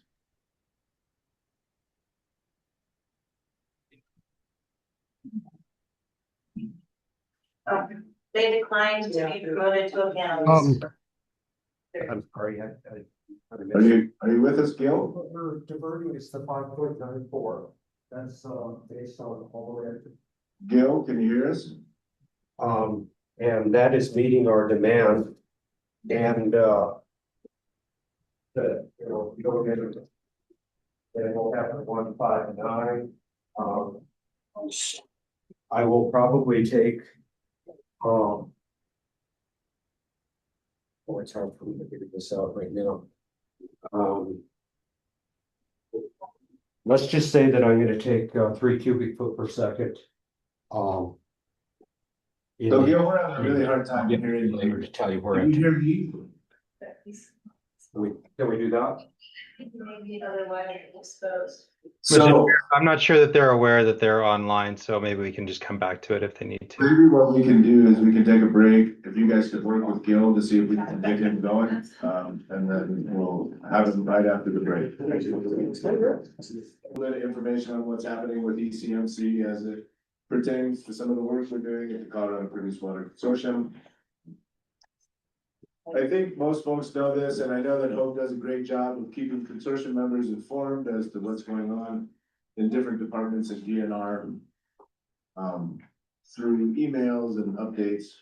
But as folks know here, this body, the Colorado Produced Water Consortium, provided recommendations to ECMC a number of months ago on produced water reuse and recycling rules that included timelines and targets for reuse and recycling in oil and gas operations statewide.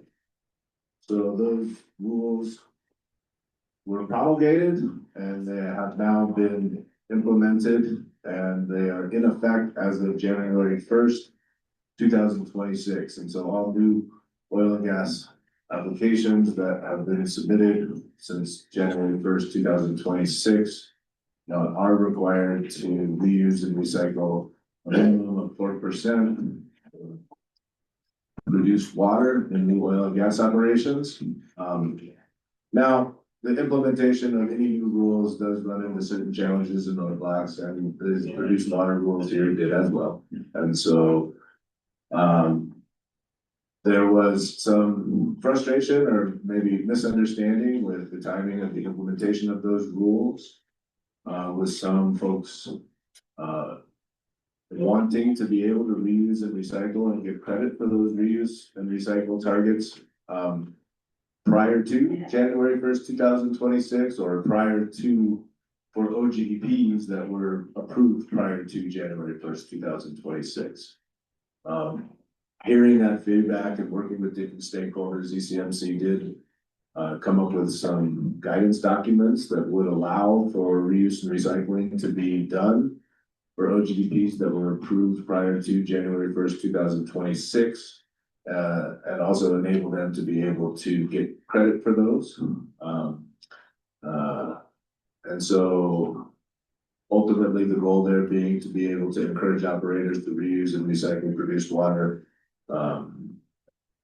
at any time and be able to get the benefits associated with that. And so that wrinkle, I think got sorted out pretty well. I'm not sure we're totally there, but I think we've done a pretty good job of trying to sort out that little wrinkle.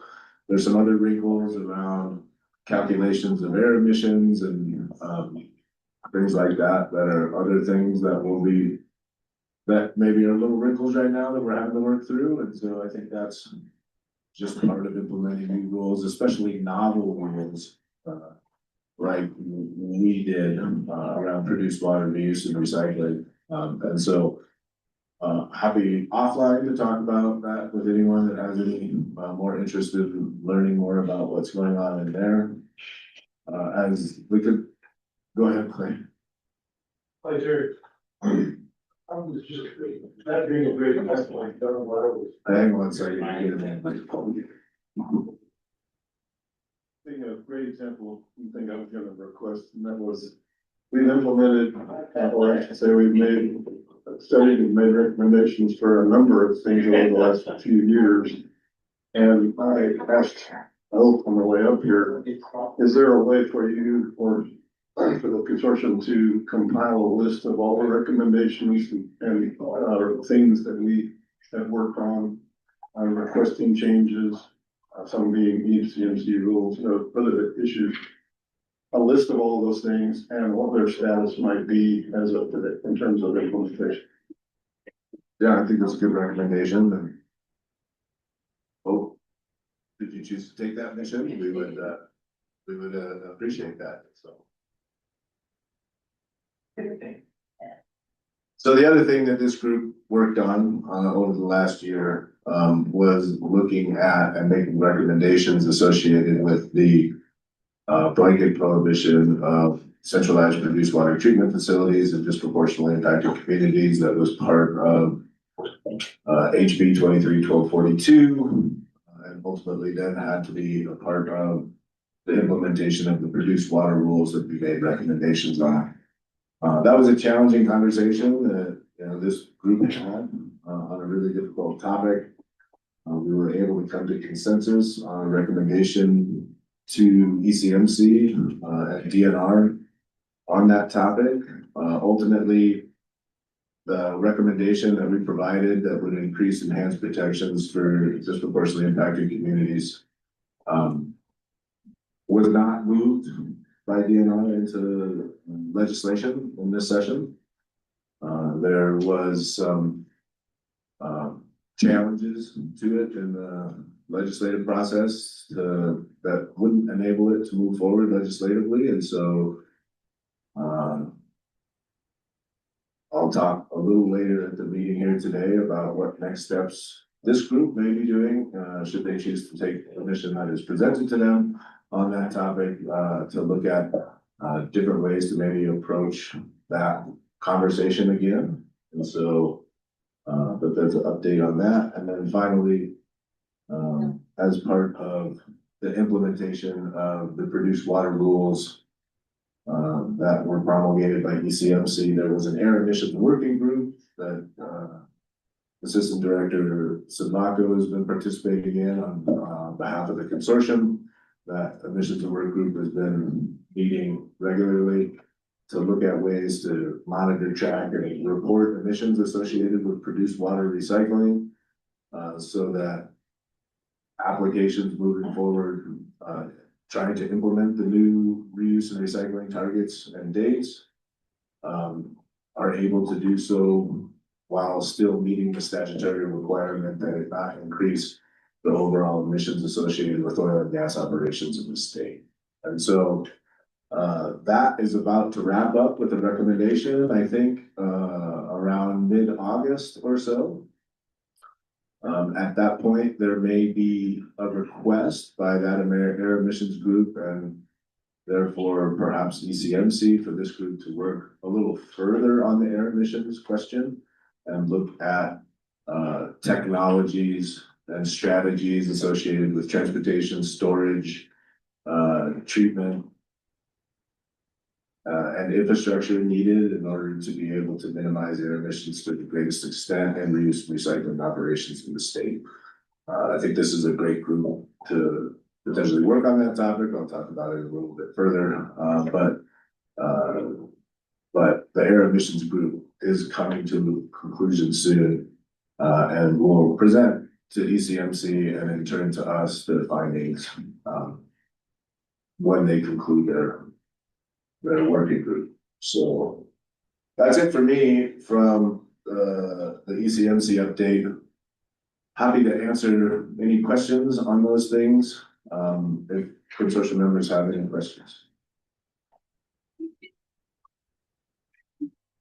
Seeing none. Assistant Director Sadako, do you want to present this section or do you want to do it at a future meeting?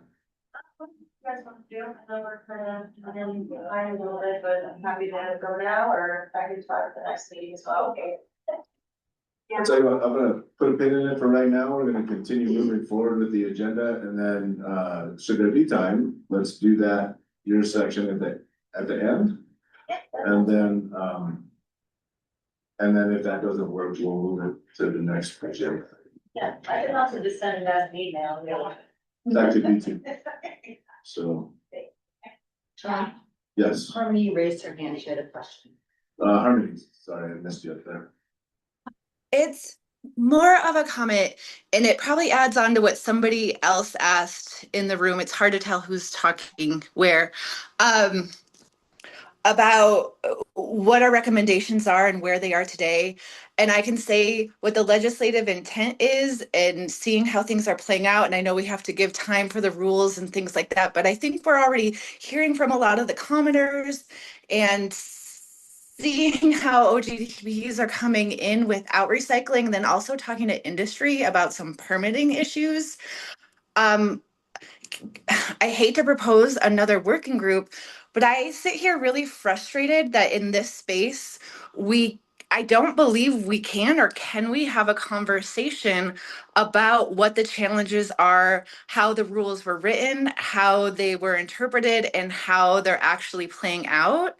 Is that something we can discuss in this group? Is that something we can discuss with each other? Does that have to be assigned elsewhere? But I think if our whole purpose, I just really sit here struggling that this is not where I thought we would be at this point in time. And I look forward and I don't see us on the right track of where we need to go to preserve fresh water in Colorado in a time where we're heading towards Deadpool.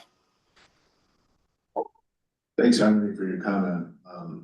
I'm gonna punt that to the section of the agenda that says sharing ideas looking ahead to 2026-27, which we'll get to here in a second, but those are the type of things that I hope to discuss at that agenda item. Sounds great. Thank you. Yeah. So with that, unless there's any other questions, we'll move on to produced water management on state park plans by Dr. Karen Volchura, statewide energy lead from CPW. Welcome, Dr. Vulture. Always appreciate you being with us. Thank you, and I appreciate the opportunity to talk about some of the wildlife work that we do regarding produced water. Get my slide started. And I'm gonna talk a little more broadly too about produced water and wildlife, and then talk a little bit about what we work that we do with produced water operators, particularly here in the southeast region and in this area around Trinidad. My name is Karen Voltura. I'm the statewide energy lead for Colorado Parks and Wildlife. It's a fairly new position to CPW. I've been on board for about 16 months now.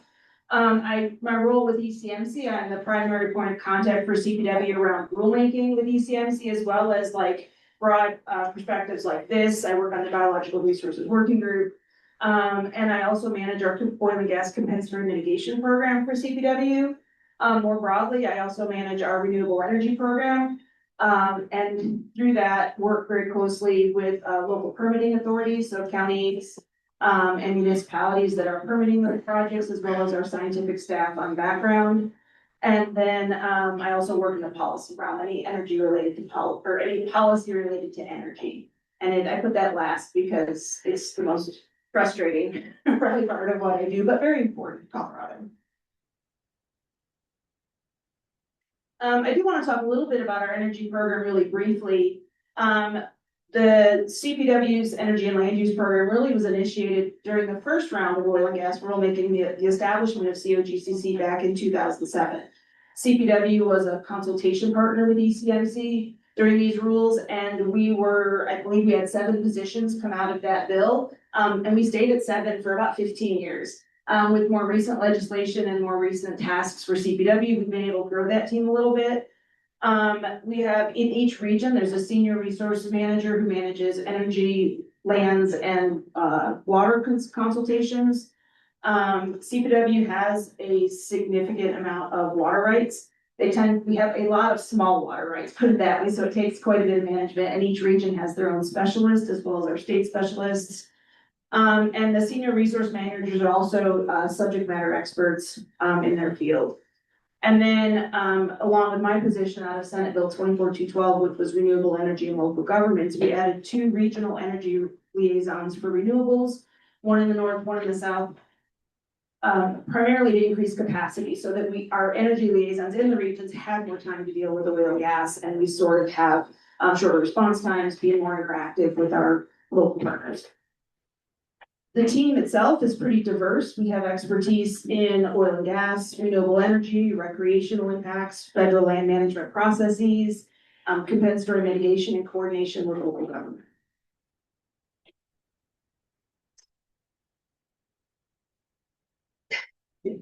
Yeah, you can do it. Okay. Okay. So can you go back one? We have CPW itself has no regulatory authority in the areas of energy and land use. We are a recommending agency, and with ECMC, we are a more formal consultation partner.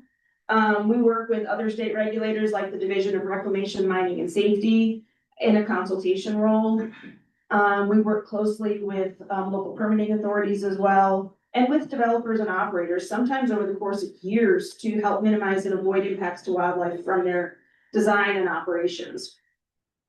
We also work with them to explore mitigation options when impacts are unavoidable.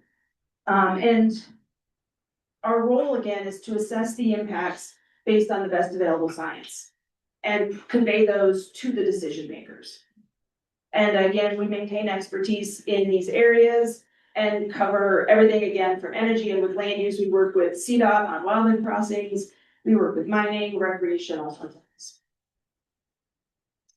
In terms of produced water and benefits for wildlife, we certainly see, and we saw 2 really good examples yesterday of water that is available to wildlife.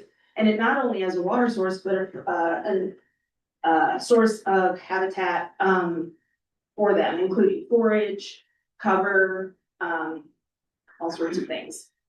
We saw 2 yesterday. We have a lot of produced water facilities on the Bosque del Oso, as well as we saw yesterday on Spanish Peaks, we had, there are some wells and production pits.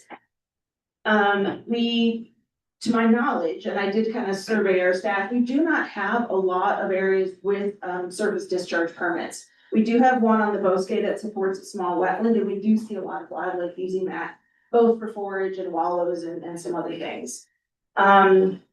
So I can't talk a lot about how we use it on state lands, but I can say how we work with produced water operators, on those rules. I will say as a starting point, when it comes to wildlife, our starting point really are these permits from CDPHE and the Water Quality Control Division, for surface discharge. And they are, as a fellow state agency, we rely on their expertise and review of that. I also do want to point out that, as Jesse mentioned earlier, some of there are standards to assure that water, is safe for wildlife. And we do, I'll get to a little bit about how we've extended beyond that, but we really have to rely on their expertise at this point. That being said, we also recognize that there are mechanisms in place for operators that may wish to amend their permit conditions for that surface release. And those hearings are held once a year. CPW does participate in those for anything that has a nexus for wildlife or for CPW managed lands. And our both our wildlife and our water quality experts at CPW participate in that. We generally will register as a party, review all the applications, and provide independent expert opinion on impacts to wildlife during that process. And we are generally engaged in that every year. So I do understand the frustration around that, but we have to, for the sake of what we do, use that as our baseline. But we do think that water, and we do acknowledge there are other beneficial uses that may, need to meet different conditions. But for us, that's really where we're going right now. And we work closely also with ECMC on sort of all of these operations, not just the surface releases, but all of the other pits and managements and inspections, and our communication with them, as well as during the design of these facilities. So how do we really look at risks to wildlife? And I'm going to focus on two things, sort of the physical structure, and I'll start with water quality. There is potential toxicity from some of these heavy metals, from some of the chemicals in this. Again, not produced water in general, not talking about these ones in particular. But I do think it is something to consider, not just for wildlife, but for aquatic wildlife. Our water quality section is in our aquatic section because they're looking at aquatic habitat. But we also acknowledge that terrestrial wildlife uses this water as well as the habitat it produces. We talked about heavy metals, also acknowledging what we saw yesterday was like a really high bar to cross, and many of the facilities we work in don't look that good. They may have failures in separation, so there may be hydrocarbons in it, and ECMC works hard on that. But the reality is on the landscape, some of them do have that impact. And also the total dissolved solids or the saltiness, salinity of these can be a concern for wildlife. And we do see even at some of the produced water pits that they have access to, the old ones that aren't fenced, they're pretty selective. And they may go to one pit and avoid all the others. They may utilize a certain and then not. And what we also see is we can measure the chemical components as they go into the pond, but there's evaporation. And you may have multiple wells feeding into a single pond, so it can fluctuate greatly over time. And as you have evaporation, we get higher concentrations that wildlife will avoid. And if there are no other water options and they have to go there, they may select that, but it may not be good for them. But when they're desperate, they may still access it. So we're looking at sort of this whole spectrum of what they might encounter in that area. And we're really looking at over the lifetime. We don't expect like lethal toxicity for produced water. We have had that happen at some other industrial sites, but for this site, we're not expecting like immediate or even like soon toxicity. But we are looking at over the course of their lifespan. And that can vary again between what organism we're looking at, but it's also like, how do they deal with this during their most stressful time periods? So those sensitive life histories like overwinter condition, especially in a really harsh winter, what do they look like in the spring coming out of that winter? Did they survive the winter, and what's their body condition?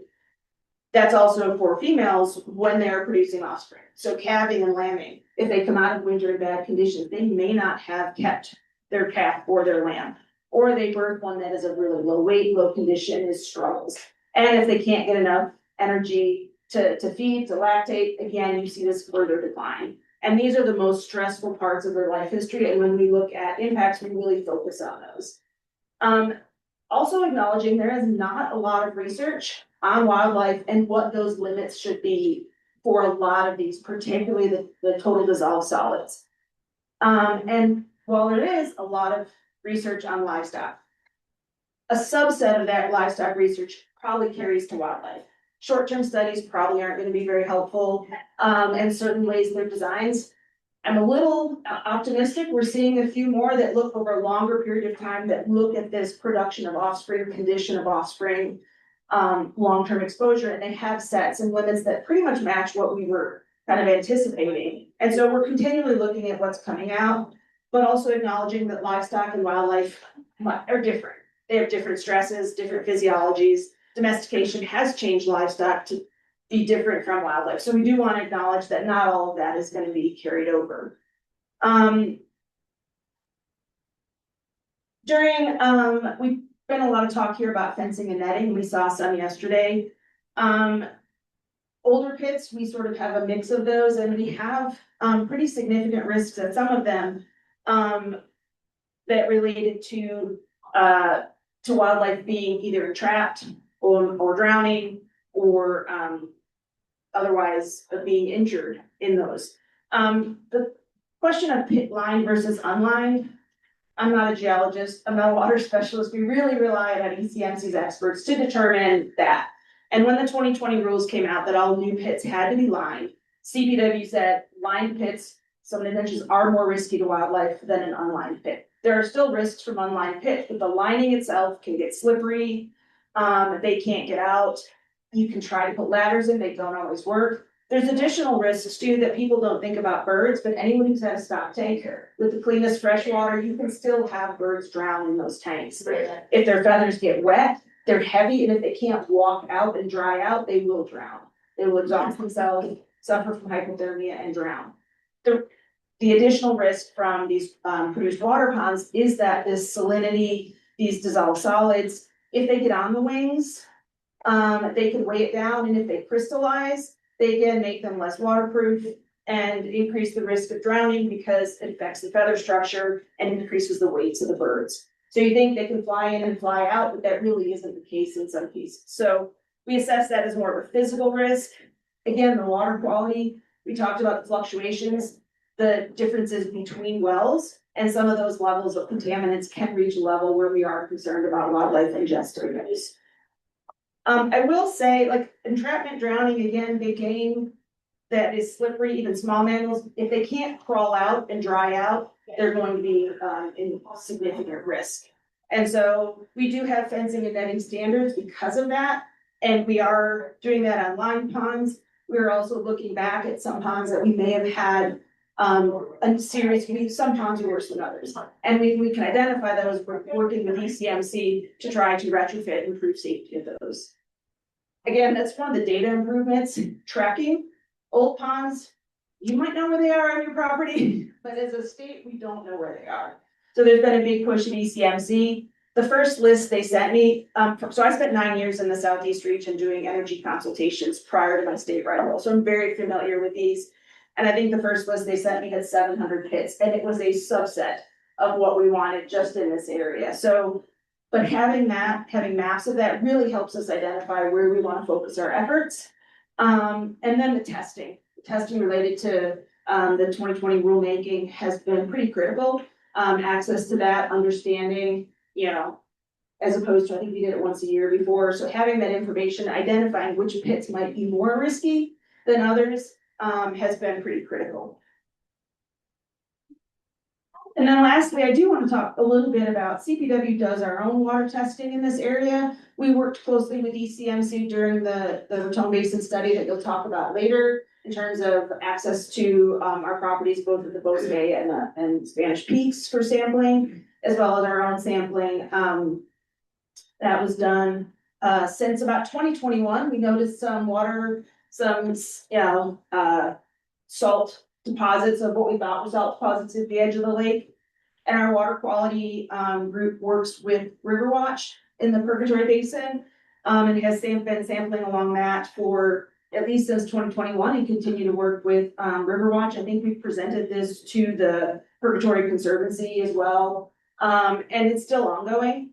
And really looking at what is the source of the water coming into Lake Trinidad and going out. Are there certain tributaries that are contributing more to the salinity or more to certain chemicals? Just to have that information and where we're going with that.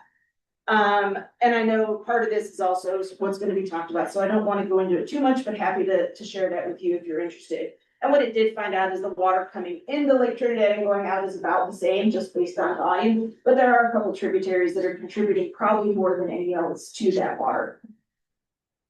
And I think other than that,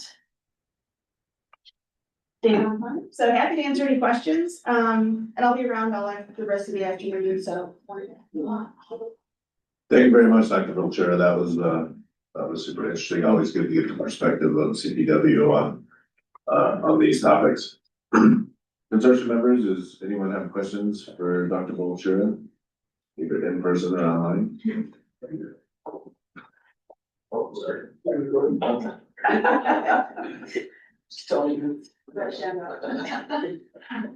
Carmi, well, I could feeling. So you did state, Trinidad Lake, that, there was a white line that folks assumed was tied to salinity. What have the water quality results indicated? It did indicate, we also looked at like metals and pH and acidity, so I don't have the whole results, but it did indicate there's one tributary in particular from the north that is contributing a lot of just the total dissolved solids. It was about 5 or 6 times the rest of it. And so I don't remember where the observation was, if it was on that side of the lake where that was incoming, but it is diluted because it's a small amount of water when it comes in. So it was tied to salts of sorts. I know they looked at calcium and sodium and some others as well. So yeah, it probably was. But we were looking at everything just so that we knew what was coming in there. But yeah, there was one tributary that was contributing, and I think that's where they saw the drying. Hi, Jerry. Dr. Wiltro, given the unique nature of the Vermejo and Raton coal steam waters, they're only heard from the community members. And it's unique and relative, I mean, it's fair to say it's relatively fresh, relatively speaking. Okay. What is it that you see might be required in order to investigate and qualify the water for specific wildlife uses that ranchers are asking for, and how will we go about accomplishing them? The only mechanism I know right now is that variance process through the permitting with the Water Quality Control Commission. And I think there are opportunities there because it depends on sort of why they're denying an individual permit. I do think, from a wildlife perspective, we do have concerns about salt levels. I do think, based on what we've seen from the livestock, there are levels above which it is problematic and could get problematic. Also understanding water is extremely scarce and extremely important.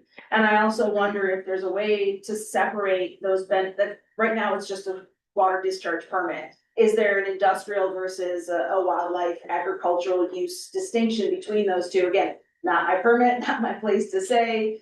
But I do think, like, from a wildlife perspective, some of those numbers do matter. And we do see, again, I think maybe there's more water, maybe it could be treated in a way to bring those down like we saw yesterday. But I do think those tests are important. But I do think there is a process that for them to review that, and CPW is happy to engage in that. We're happy to engage folks who want to apply for that and what our thoughts are. But I do think right now, some of those levels still matter to us, especially from an aquatic habitat standpoint. So I do think there are ways to approach that through the system itself, but I also wonder if there's a way to look at like what the uses are and if you need the same levels for all beneficial uses that we're talking about. That's fantastic, and thank you for that answer.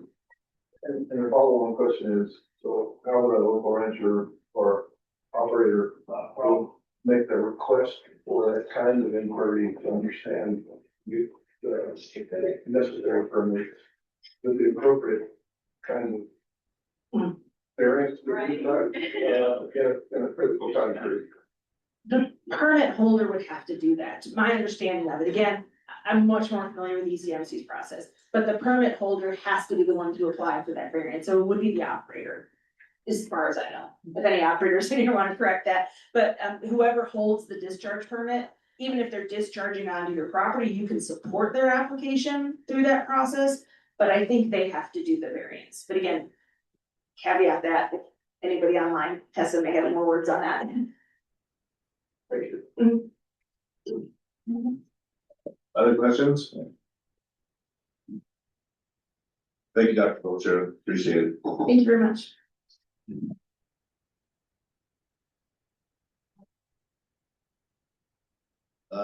Next up, we've got John Lipka, Evergreen Natural Resources. Produced water management in the Raton Basin is his subject, so. Thanks, John, the floor is yours. Does it work? Sure. Yeah. You were up there? Hey. Yeah, they've got. Oh. Well, yeah. Yes, like, let's see. See, half. You get today? Okay. Is it? Does he have to be 11:30 here? Good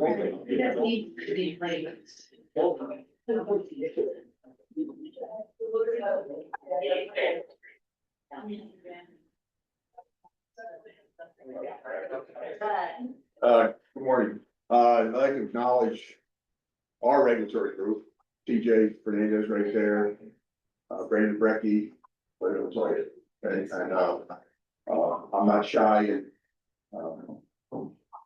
using other people's information in this presentation. They did the lion's share of this work, and they do it every day. So any questions you have right now about permitting, those are the men that actually do that. Okay, so we brought those in here today to answer your questions. First thing I want to say is, I appreciate my participation in this consortium, and I take it seriously. I think you do a good job. Thank you. All right. Being an operator in today's environment is somewhat challenging. I'm sure your jobs are challenging too.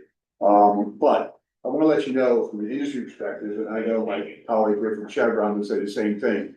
We have a fair amount of expertise on our staffs. And not only that, we have, I would say, a significant spend with third-party legal advisors. We use Holland and Hart, that most of you are aware of. So, and we follow, you know, the nutshell I brought there on water law and oil and gas law. So a lot of what we do is framed by not only regulations, but the law and some of the civil battles that we're embroiled in. Okay, so we try and do the right thing for the right reasons, but it can be complicated.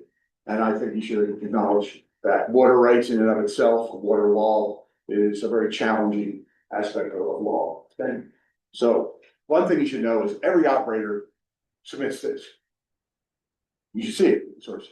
What is this? This is the produced water reuse and recycling plan, correct? And how often is that submitted? DJ, how often is this submitted? Annually. Okay. And who's it submitted to? ECMC. And in that are subsections that say, this is what our variances are, this is what our beneficial uses are, this is what our recycling plan is. So it's not a secret. Right? So a lot of what I'm going over right now in the slide presentation has been submitted with supporting documentation that goes through landowners and legal eyes and regulatory departments. And it's very, very detailed. So operators do that, and you should have that open source, and I believe you should at least have access to that, because that sets the baseline. When we get through that, have you all seen that? Okay, is that something that, that's your commission about, if you want to share that with them, but that kind of detail or more detail than what I'm going over is contained in an operator's produced water reuse and recycling plan, which is submitted annually, once again, to the one of the governing bodies. Okay. Real quick, just buckle up. I want to go through this pretty quickly. All right, you know about the basins. There's the Raton Basin, all right? Few of us in this room, as I mentioned earlier today, have worked in those basins. So we are familiar with the Piceance Basin, the DJ, the Denver Julesburg Basin. I personally am familiar with the Barnett Shale, Permian, Haynesville. Lord knows we've been there quite a bit. We have internal industry working groups. I go down to Midland in Odessa. I stop at the big Texan on the way down there and have the 74-ounce steak. Try to get that thing right. So we do talk operators to operators, and we try and export what we call best practices. We call them BMPs, best management practices, or SOPs, which stand for standard operational protocols or plans and procedures.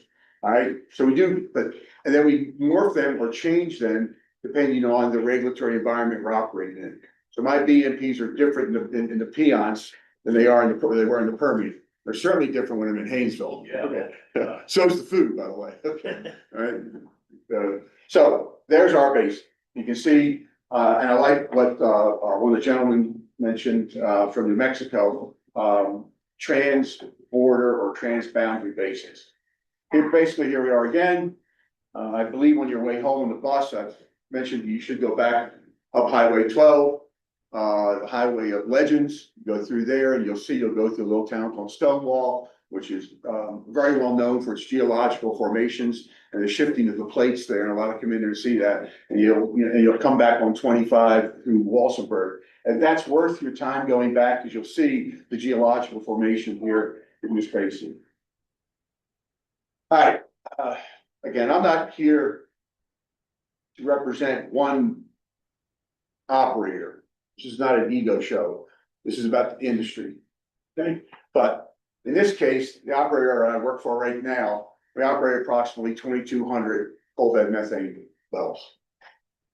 Right? That's 2,200 locations. We do not produce oil. Okay? It's natural gas, water.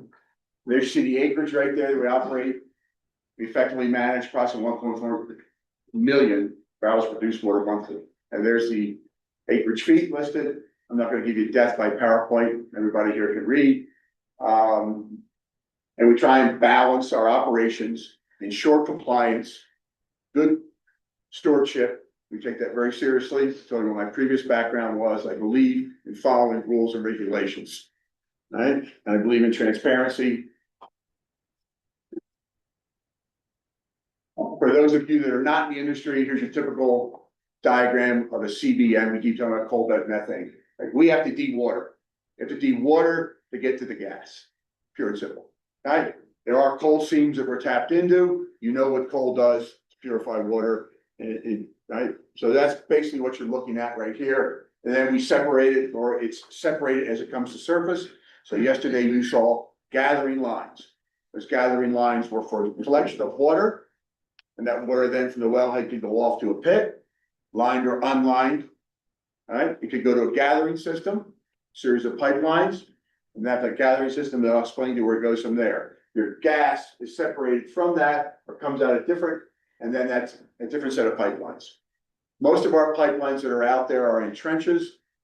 We don't have a lot above ground. They'll be in trenches, and in those trenches, we have partners like San Isabel Electric. All right, they may run some of their trunk lines in there. So we have a pipeline division, pipeline maintenance. You'll see that those pipelines are clean. Term is generally called piggers.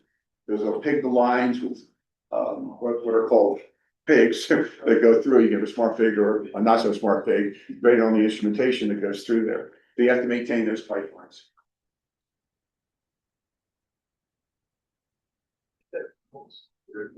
You're making me look stupid. Go ahead. All right, there you go. There's what a standard well pad looks like. You don't have to be a nuclear scientist to figure this out. Okay, there's your standard well depths here in this basin. We have listed, and there's the depths of our water disposal, our permitted water disposal, because that's a question we get quite frequently, particularly by landowners. So please note that the depth of the CBM wells and the depth of your disposal wells and the difference in those depths. Thank you.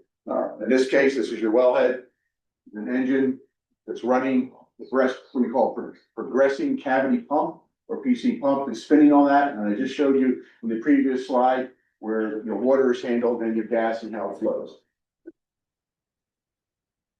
Here you go. For those who are interested in this, it's 99.9% pure methane gas. So our wells are referred to as two-phase separation.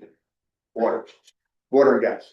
In the DJ, the Peons, and other locations I've been fortunate to work in, those are three-phase separations. Okay? The third being oil. Right? So we don't handle the oil. Okay? And the pumps and the hole are designed to run and be powered on the natural gas that is produced at the wellhead. You go to some basins, there are other forms of energy that are powering the on-pad locations. That doesn't mean that the industry, working with industry partners, and we do, are working at solar, wind, and other sources to operate our locations. We do have ongoing initiatives for that. Basically, this is the process. We just put this together as what I call the life cycle of natural gas. Gas is captured in the wellhead. You have to dewater it. It separates to different paths. The water then is discharged to the surface, and that's what we saw yesterday. A flume, an outfall, suction pit, or it's hauled to an injection well. Right? I'm trying to keep it as simple as I possibly can. Gas is compressed to the pipeline system, and then it goes to sales, which is there's a third-party transfer. You have upstream, midstream, and downstream operators. We're considered an upstream operator that produces or manufactures natural gas and water. I've already showed you that. Trying to go through this quicker. All right. Not all locations are covered, and not all locations have what's called sound abatement. This would be sound abatement right here. The ECMC knows what your limitations are on noise, the decimal readings. We do that. This is the surface owner will work with to determine a lot of times what the assets are on that person's property. And I know Warren said there are no landowners on the consortium. I have 2 wells on my property. Right? But I'm what? A 1% mineral owner. I stand correct. Yeah. All right, so there's your typical well. That's compression. The gentleman in the back here is he left. So what happens is the gas then goes to the system in pipelines, and then there are a series of compressor stations that compress the gas, basically push and pull the gas, okay, and get it to sales. Okay, so you see well pads. You talk about the water. You see in a compressor station now that runs 24/7, 8 days a week. I like to say that gets the gas down line and ultimately to sales. We still own it to that point. Now it gets to your third-party sales, your metering stations. This one is Colorado Interstate Gas or CIG, and that's when your legal transfer of the product exchanges. Okay, there are meters on there and sensors all along the line. For instance, there'll be a meter on there for the moisture content. There'll be a meter on there for volumes.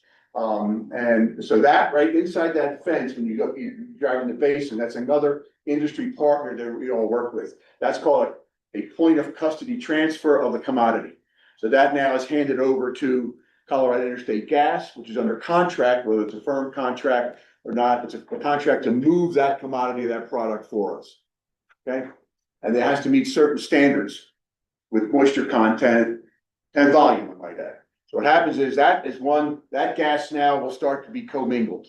By commingled, I mean now other operators can now put that gas in because that gas is now going to a CIG compressor station to go to the Rocky Mountain Express pipeline, which then goes to the other point of sale. It's somewhat complicated on that. Roads, you saw the roads. So right now we got about 1,500 miles of dirt access roads that that were installed by predecessor companies that we acquired through acquisition. All right, and then there are various obligations, some of which are contractual with those, but you should realize those access roads are very important to the people that live there into the county. So I actually have as many access roads. I deal with the county road and bridge, city road and bridge. There's a cattle guards you saw, the county's asking quite frequently for used oil field pipe to build cattle guards. Or they call quite frequently, almost daily right now, and please have some water for dust mitigation as Keith mentioned when he was here, or binder. You can't blade the roads, it's too dry unless you go down and put a liquid down before, which acts as a binder. But 1,500 miles of roads, think about snow plowing. Think about culverts. Cleaning out cattle guards.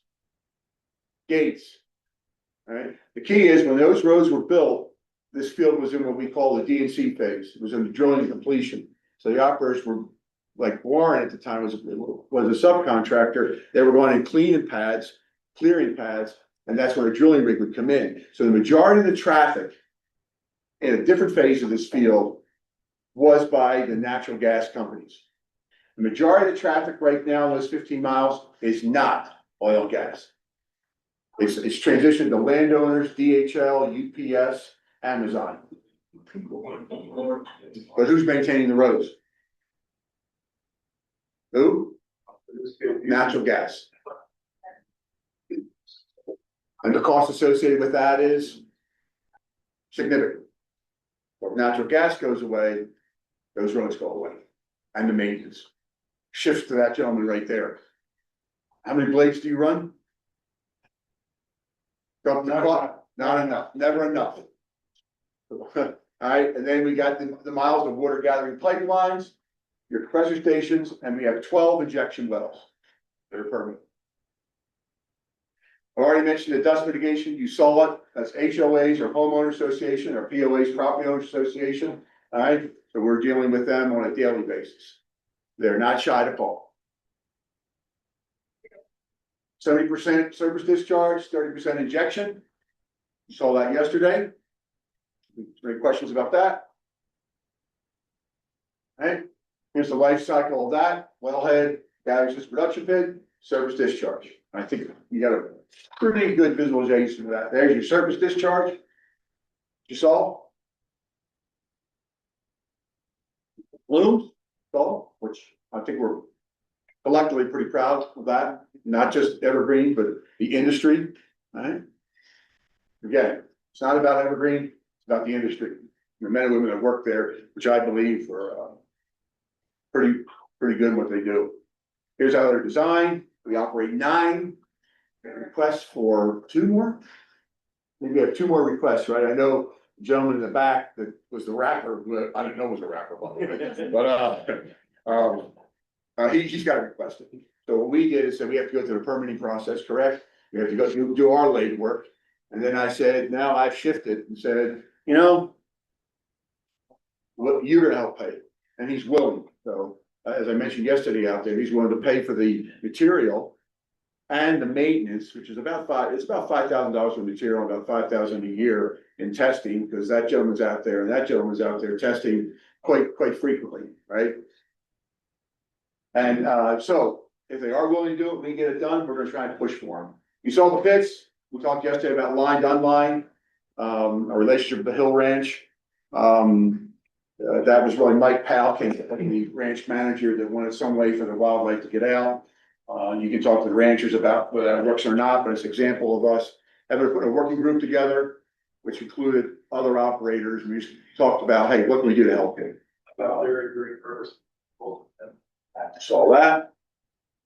Our water trucks are 80 barrels. So I was in the DJ basin. How big are those? How big are your trucks?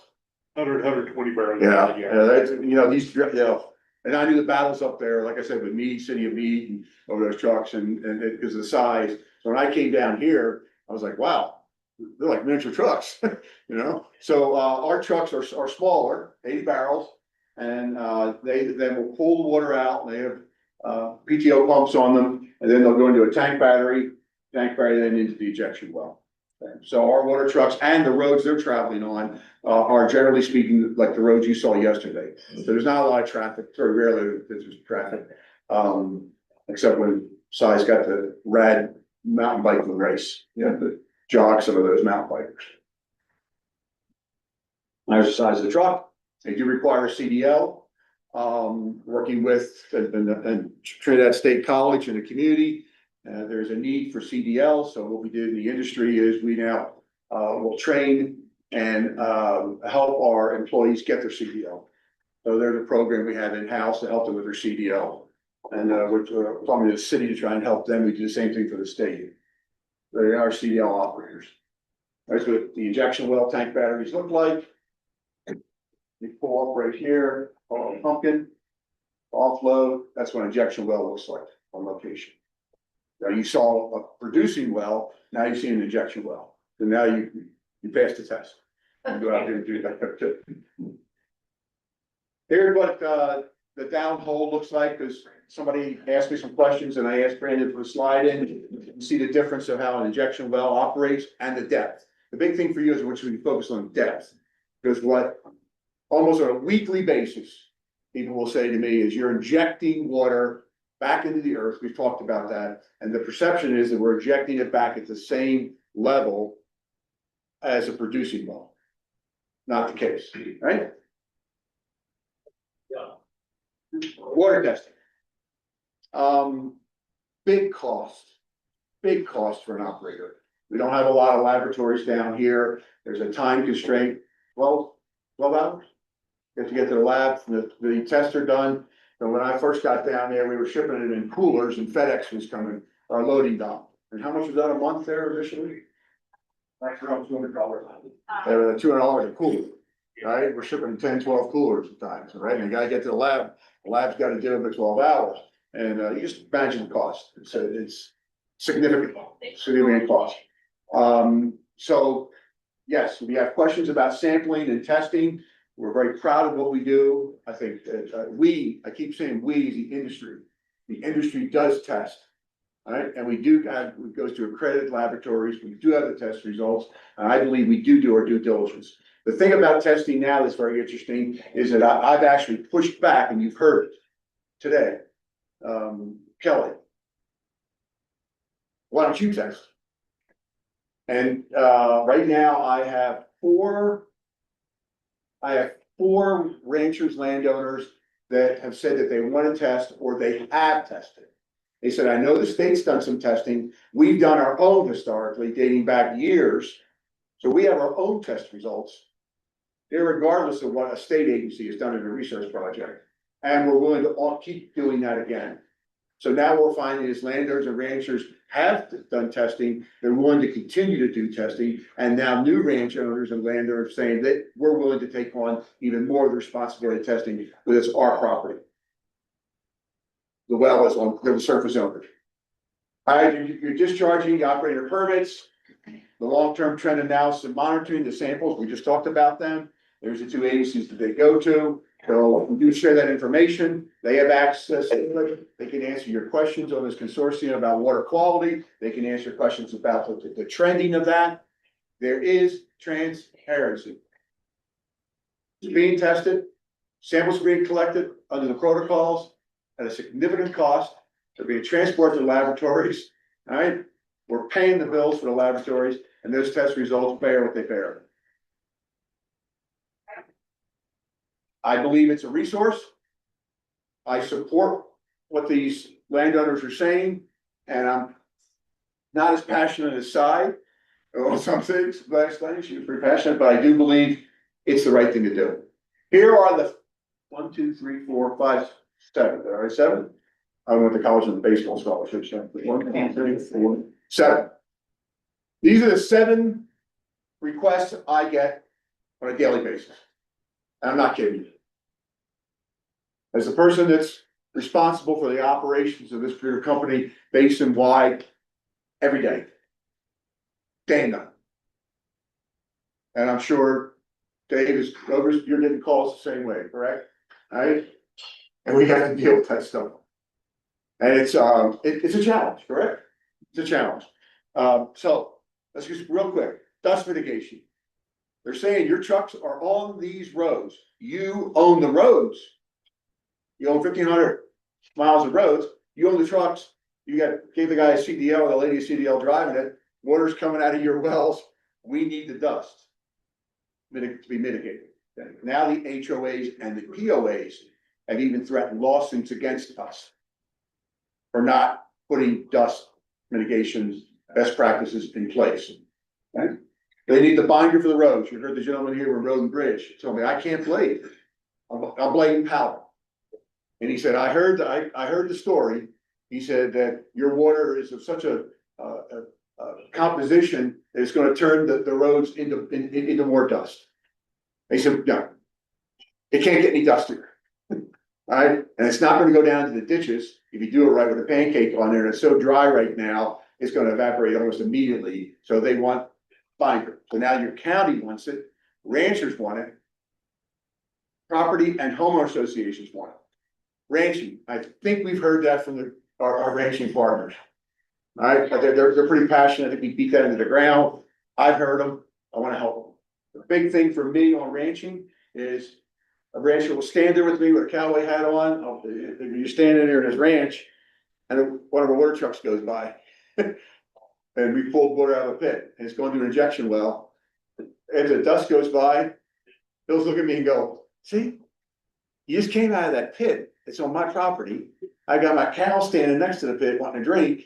You're paying the driver, getting a CDL. You're burning diesel, and you're going all the way to injection well off my property. You're tearing up your roads. If you touch a county road, you're tearing up his roads, and you're beating up the cattle guards. Why? Why don't you just leave it in the pit?" Agriculture, I think we talked about that. Wildlife, we talked about that. Wetlands, we talked about that. I'm gonna take a second to talk about wildfire mitigation. I was in public safety, I was in law enforcement, so we did have that wildland fire. 3 years ago. Okay, so you know how that works. You have an incident command or an ICM system, ICS. All right, so the first thing that happened when that fire happened is the locals try and work on it. The locals have limited responsibility. So then if the wildland fire continues to burn, then another incident management team comes in, you ratchet back up, and the other incident management teams come in and they've got resources, additional resources. And then you contract it out to Sawyer, that brings in a chainsawing crew, and they just keep ratcheting up depending on the fire. First problem was, they said, well, your oil and gas, your gas assets are a risk in a wildland fire. All right, so they want to keep the fire off of the pads. We found out from the wildland fire the exact opposite was true. Because the pads, we do weed control on that. Matter of fact, one wildland fire actually moved or escaped to one of our pads, put the fire retardant or fire resistant cover on. So our pads are not at risk of them. As a matter of fact, quite the opposite. So the second thing was they wanted water, which frankly, I said yes. Okay. All right, public safety comes first. The third thing that they wanted was mapping. And it was probably the biggest thing. They said, because we have mapping departments, we can map the 1,500 miles of roads. We have gates, you have to have a key, right? Or big pair of bolt cutter, the grinder to go around in a big red truck. So they wanted mapping. And then they asked for a secondary operational control center.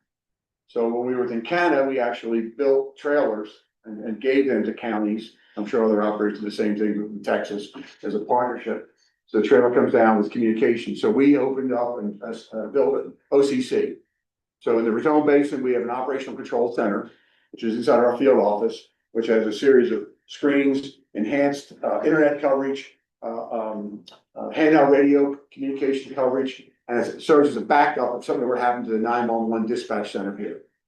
Do we have more work to do on that to build that out? Yes. But that was one of the shortfalls is the sheriff's office or the fire department. What happens if they lose their facility? All right. And we have the mapping there and some of the GIS and the tools there. So that was important. So on wildland fire, it's just not water. It's communication, it's mapping, it's helping them get around logistically. Because in wildland fire, people wanted the staged equipment. So the last thing as that fire was they wanted a staging area. So a type 2 team came down and where to stage their assets. So we created an area for our field officer on Highway 12 where they can stage all their equipment for type 2. We have electricity they can plug in, water and bathrooms. And then what's the last thing that gentleman or your associates asked for? Yellow iron. So they wanted from industry, not just us, it's not about us again, industry, bulldozers and yellow iron. So the whole thing, when you talk about wildland fire mitigation, that's huge in this part. It's part of it is water, but it's all the other things that I just mentioned. And it's critical, I believe, to the safety of the world. All right, water troughs they're over. You saw them yesterday. Rancher will put them up, and our water truck will drive right by, and they're just short of lying down on the ground. We're getting a Remington 870 pump shotgun and asking us to stop the truck, correct?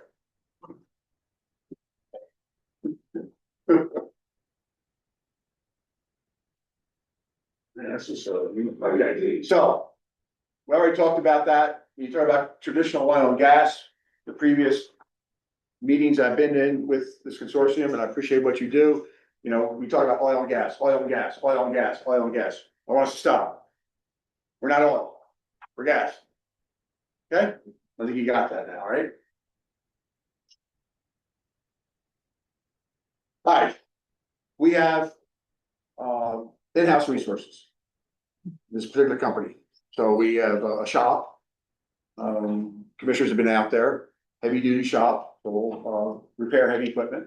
We have a construction department that's got yellow iron, and we have a well stimulation or frac program. We stimulate and frac our own wells. This year we'll be fracking double digit number of wells. I don't think you need to know a number, you don't need to know the economics. But when we fracked in the DJ, when I fracked in Pions, or I fracked in Haynesville, it's totally different. If you were to go to a frac operation anywhere else, I'm gonna contact Basic or Select, and you're gonna put poly pipe from a gigantic above ground tank, and I'm gonna buy that water from a municipality, it's not gonna be cheap, and I'm gonna have inline pumps from here to somewhere to there's sweet tea and barbecue. And then you're gonna branch off of that, and you're gonna take that water, and you're gonna branch off for that frac job, and that frac job, and that frac job. So you're buying the water. Here, 100% of the water we use comes out of our wells. That's recycled. Okay, so our well stimulation program, we test the water, we report via frac focus anything that's put down hole. Okay, for those of you who are concerned about that. All right, you do have a flow back phase, you do tie the well back in. But that water right now is used for that. So we do not buy it from the municipality like in other basins or other operations.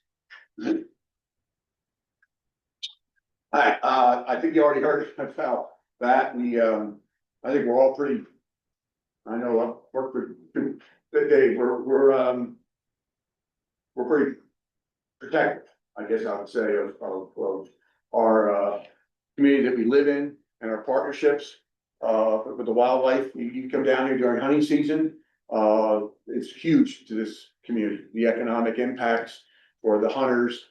So we operate under permits, the degree of transparency, I believe, and seriousness that we want to do the right thing. Okay, so we appreciate when the ECMC comes out and says, hey, I think you can do a little better here. You know what? They're usually right. Okay. And, you know, hey, we missed that. Sorry. So we embrace and want that.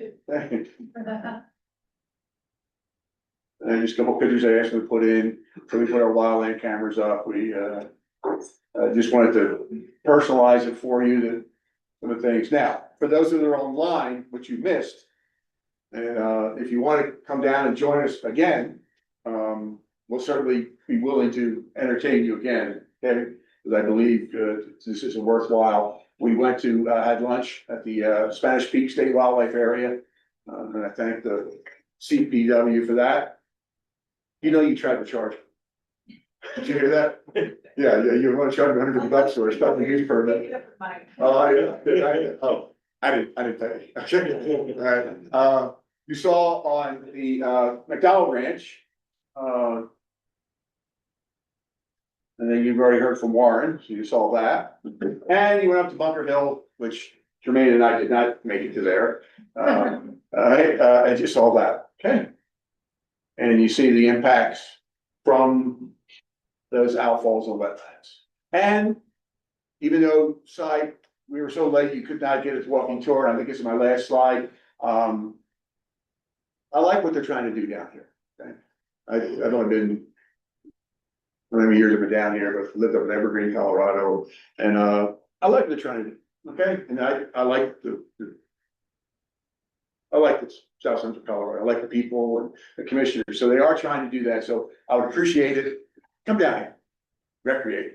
Mountain bike, what you want to do? But there was an art district that did the Fox Theater. For those of you in Denver, Dana Crawford was big, and your God rest her soul, she passed away last year. But you got the Mitchell Museum and the Hilton. So that's what we did.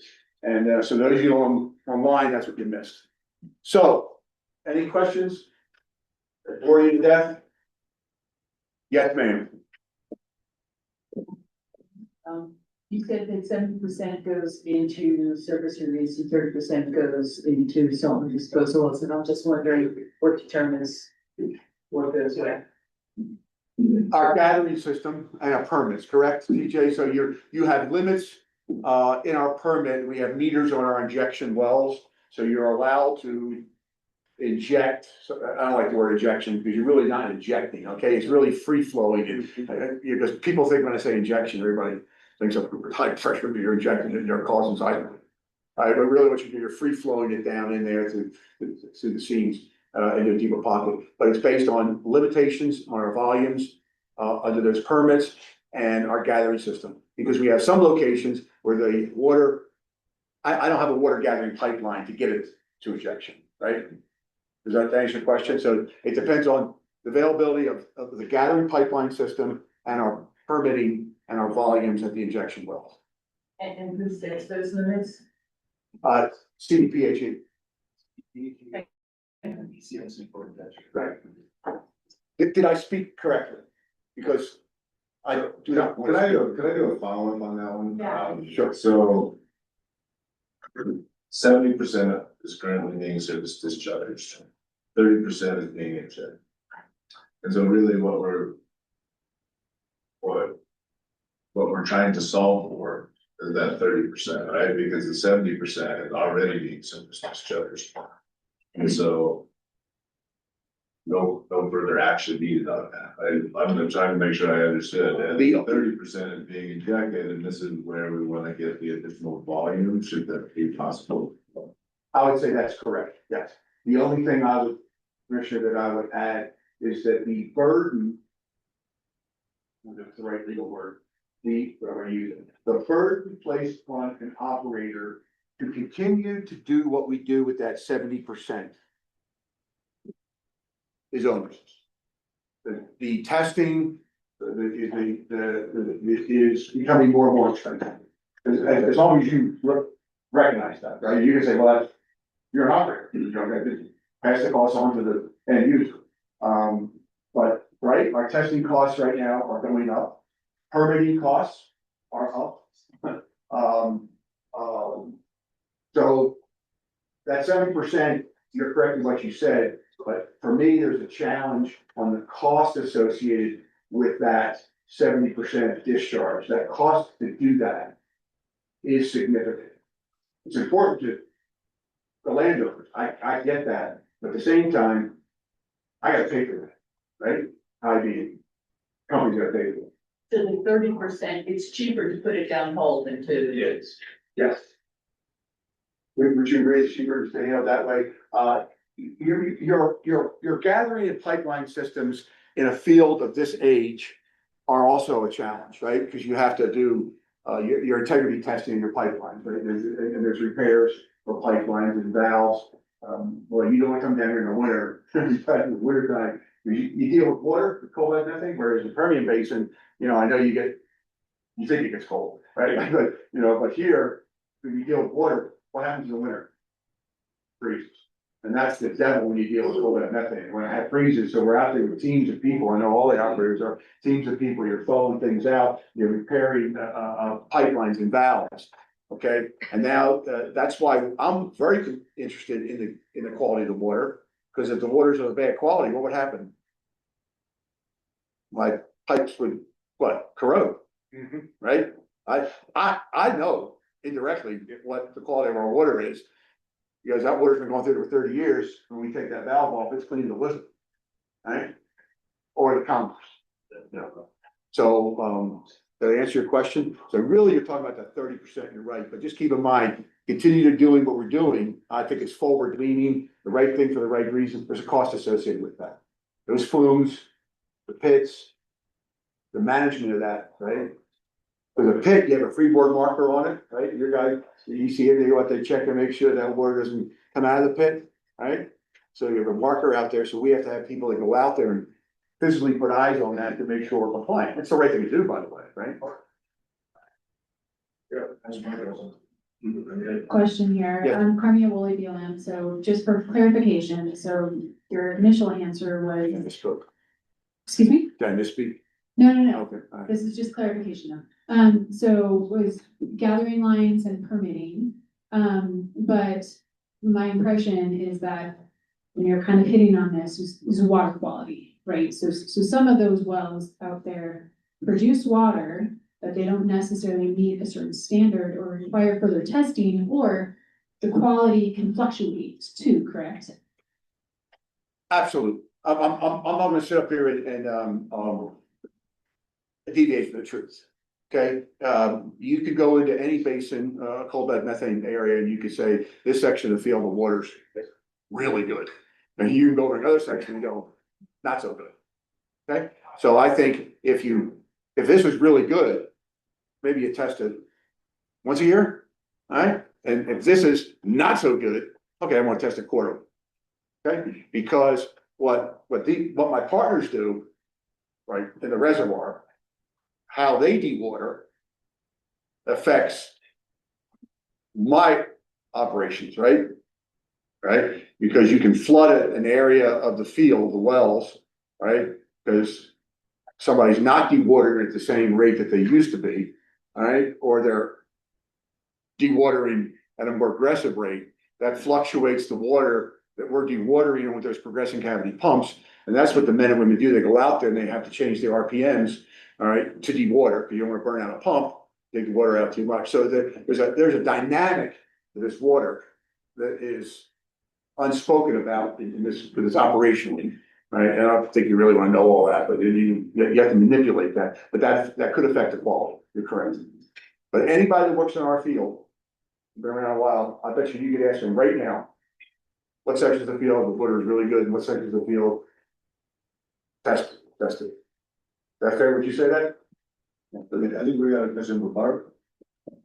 Can I answer your question? Thanks. I don't know if you want to answer this or pass it off to the next speaker, but I'm curious about. Okay.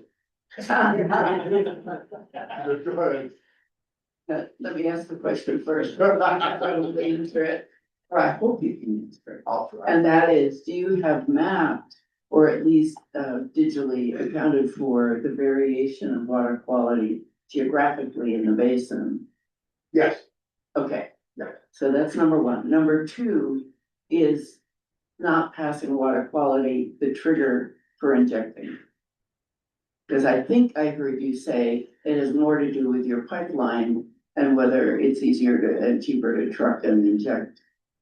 I guess it's a fair question. I think the answer is yes, right? And that will depend on our MSR on our CPH permits.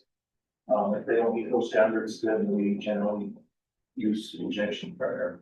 Okay, not wanting to put words in your mouth, but can you tell me whether the maximum amount that passes EPA's discharge quality is discharge now? Nothing is discharged that. No, I mean that meets the requirement. Is all of that discharged? No, not open. And that goes back to the gathering line issue. If we don't have the infrastructure in place to divert those to discharge sites, then we have to send them to an injection. So can you give me an idea what percentage of all the water produced by this operator could be discharged in terms of quality, but isn't because of your lack of infrastructure? That's a great question. Or how much water do we produce right now that we could discharge? Correct. That we're not discharging? Correct. Because it comes to the question Correct. Commissioner Messner asked you. And also what this gentleman and other branches are saying, Right. like water. So how much water could we put into additional flumes or use in a beneficial fashion Correct. for, so example, what do you think? So of that 30% that we are injecting right now, I would say less than 10% of that 30% is us. Because generally, when you see water quality issues, it's from wells that produce a very small amount of water. So So I'm writing this down, not that also only 3% of what you produce doesn't meet the quality standards to be directly discharged. So I'm hearing that correctly. yeah, and generally that's due to the wells are producing a smaller amount of water, so it's spending more time in those formations and making So it's a trade-off of you guys spending the money on your infrastructure so that you could bring you could discharge 97% of the water that's produced in your wells. Right, and it's also, being re-permitted to be able to put a discharge in a certain area where. I understand that, right? Yeah. But I mean, you could do that without us taking any opportunity to make recommendations to ECMC to modify the rules. In some, Yes. Is that correct? That's correct. And the other thing is, depending on what our well stimulation program is now, capital programs, and you frac, Right. stimulate a well, that will affect our water. Because if you're going back into a well bore and you're fracturing that well bore, you will produce, you should produce more water. Question. Right? How many gallons of water do you use to frack a well? I'm sorry? How many gallons on average do you use to frack a well? Or barrel. Right? Do you know right now what we're doing? I don't know, it's, I'm just getting ready to put together the reporting for that, and I haven't come. Yeah, I'm gonna, what we do is we truck it, and those trucks into frac tanks, that's tested. All right, we've got a chemist to test it to make sure, and then it goes back down, and I can get you. Can you get back to us Sure. with that? Sure. That'd be very helpful. It's changed, it's changed from what it was in the past, and it's subject to change again. Okay? Depending on how many stages you're fracking, well, that, so I'm not gonna give you a. Yeah, just I'm an more happy estimate. to get that. But all of that comes together in the complexity of the request that has been made by frankly, everyone in this room, that we do something to try and help enable the continuation and the expansion of discharge. So help us help you. Yeah. By providing the data. I agree, and then, and I'm asking you to help me, help him, right? So if I can drive by that trough on his property and his cow is parched, I can stop order. And if in that follow-up, you could also give us an idea of the geographical variability and where those wells are that are producing the water that doesn't pass. And if I may, I have one more question. Sure. Not to dominate the questions. But when you frack, you're changing the hydrology, right? And we heard earlier that in a certain area of the basin, the formation that produces toxic water comes to the surface. So are you stimulating more elution of the contaminants from that layer by fracking? Or is it all shallower than that layer? I do not, we are not stimulating the toxic and bringing that to the surface. That's what I figured, but I just wanted clarification. We're not doing that. Because what you have is you have perforations, right, into the well bore, and then you have. Understood. Other questions? Do we have a microphone? But you want my mic? Jesse? Just you and EPA. I can't wait to get a question from EPA and an attorney. I'm not an attorney. Well, I just know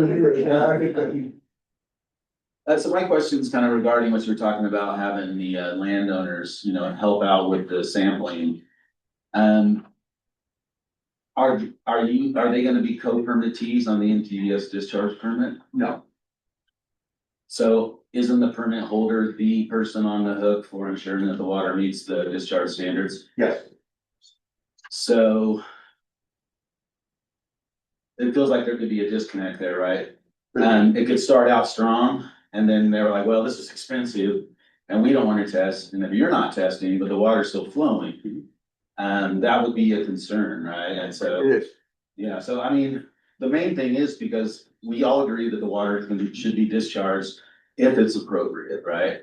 And so the testing is what tells us if it's appropriate. So we want to have a very robust testing program. Now, arguments can be made on how frequent, right? And I think that's a great idea. We were saying about show us some good data on water quality in this area, and then we can reduce your testing requirements. I mean, I say we. But again, keep in mind, today's a learning session, right? So we're not trying to solve the problem, but go over the question. But yeah, I mean, that's basically, I just wanted to kind of see, have you thought about that? And if it comes down to it, I mean, I think NPDS would be very interested to know that either state or EPA if you're in Indian country. You know, how are you gonna ensure that the testing parameters are met, that they're going to legitimate labs, that the data is accurate? And You don't know me yet. I didn't say that without a plan, okay? No, and I agree, I just wanted to hear. My plan is Ronald Reagan, test and verify. Yeah. Okay, so if that gentleman comes to me and says, I've tested my water, I said, well, my permit to operate under this gentleman, I've got an obligation with the state to operate at a certain standard. How do I take your word for your test? So what I proposed is I would go back and audit the laboratory or go back and double test. So even though he's doing a test, you know, maybe quarterly, not quarterly, but maybe annually, depending on the quality of water, even if it's close to the rate, I'm gonna go back and do my own test because even though I'm trying to help him now, who's ultimately legally responsible? I mean, you're on the hook, right? No. You hold the permit, you're the one. And if I was wondering if you're gonna bring that on, then they would have. Right, I cannot let them legally act as an agent for the permit holder. Right. I legally cannot do that because he doesn't have any liability. We have a liability. I mean, you guys can obviously work together, but you know, it comes down to, you're gonna have to be still heavily involved. Because again, you're the one. Right. And I would ask the laboratory to audit it. Yeah. Just like we do like on the missions, right? Okay. So I gotta move us on to a couple more questions. We're running behind now, so I don't need to cut anyone off. So Clay, why don't you ask your question and then Matt, I know you have a question. And then Jim. Yours is answering. And then we do need to move on to the next presentation. So you can ask John questions afterwards after the meeting if you didn't get an answer to your. I'd like to ask him this question, what is the 27%? Your part was questioning that could be discharged under the current discharge permit requirements. But isn't. What is the prohibition to you on doing it? Is it hold up on permitting your question? Permitting is not it. Thanks for that, please. I'll just keep it that. The permitting says there's only X number of barrels, right? Right, and then you test the procedure. I'd also say another thing, one of our main, injection wells is in the White Canyon area. And, a few years back, we actually lost the ability, to surface discharge in that area because they reclassified that stream. So that's another issue where we're not allowed to discharge in that value.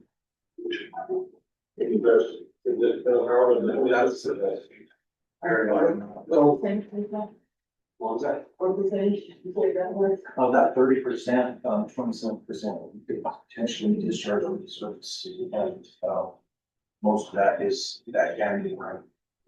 We can get a couple of discharging that can. So what are the top two things that this consortium can do to help you, our water guy, all right, to help them at a county?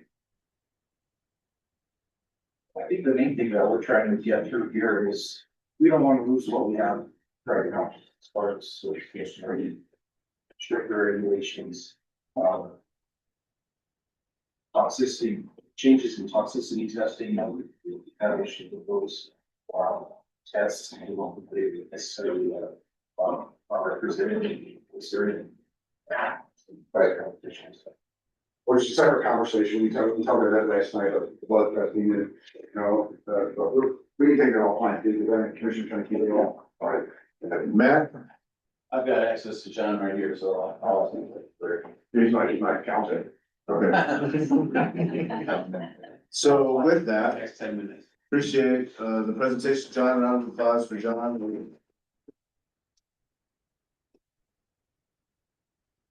Move on to the next. Lunch and while I'm ready, that right? Yeah, so, okay. I'm asking a favor here, so we do have lunch. But we're also behind and we do need to catch a bus, and get home when we said we were gonna get home.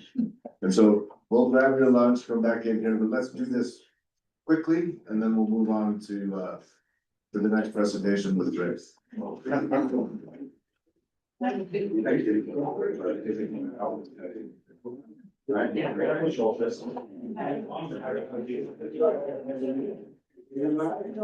The lunch is this way. Lunch is this way.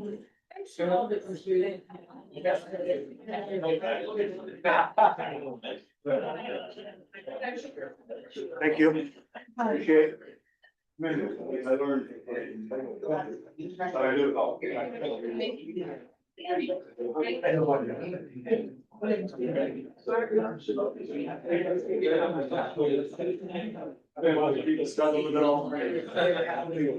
on the agenda, we've got Rick Allison. So Rick Allison is Northeast Area EPS and Groundwater Investigation Lead with ECMC.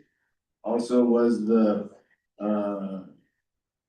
primary organizer and author of the Raton Basin Study, and that was sponsored by both Representative Winter and Senator Pelton from this area. And so with that, I'm gonna kick it off to Rick, and he's gonna share a brief summary of the report, the certainly more in-depth information that he's gonna be able to provide us here today available, and then we'll explain to you how to learn more about it if you want more information. So Rick, are you with us?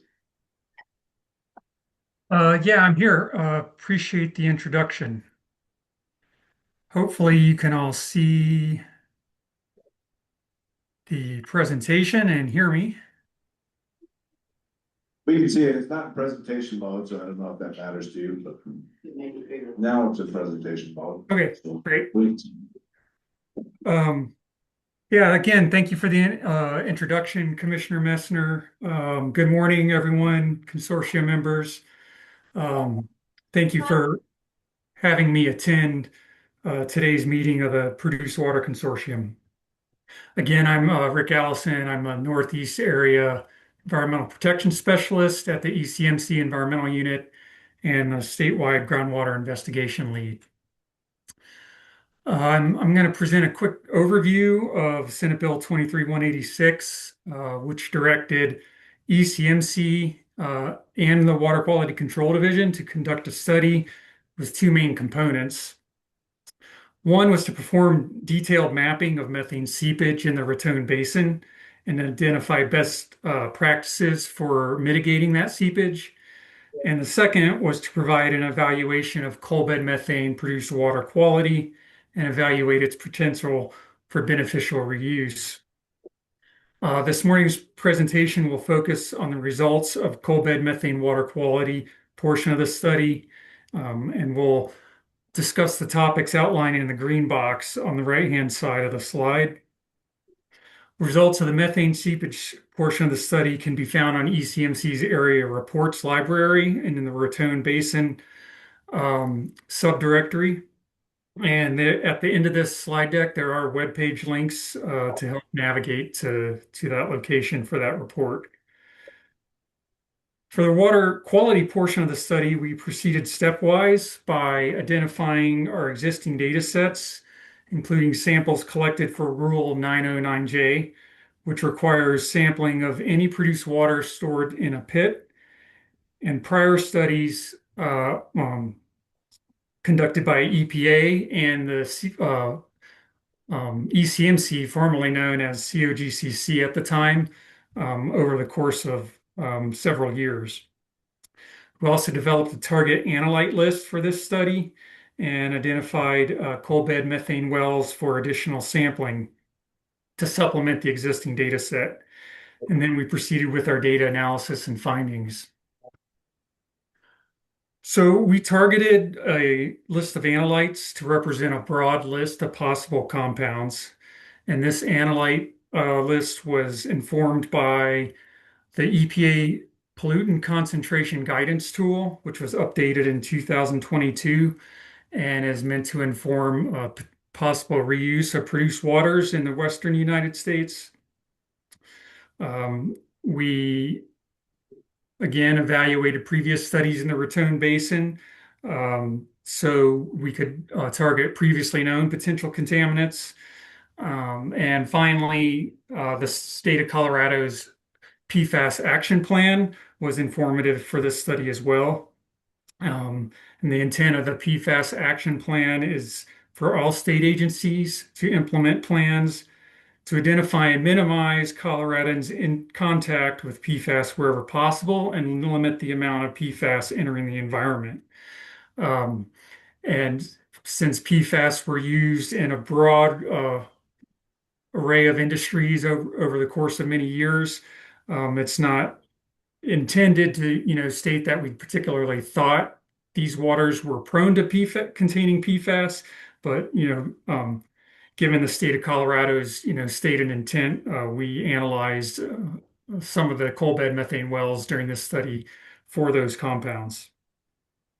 This resulted in an intentionally large analyte list that included most common metals and trace metals with the potential to be present in the waters, a broad suite of organic compounds, volatile organics, semi-volatile organic compounds, as well as total petroleum hydrocarbons from the C6 to the C38 range.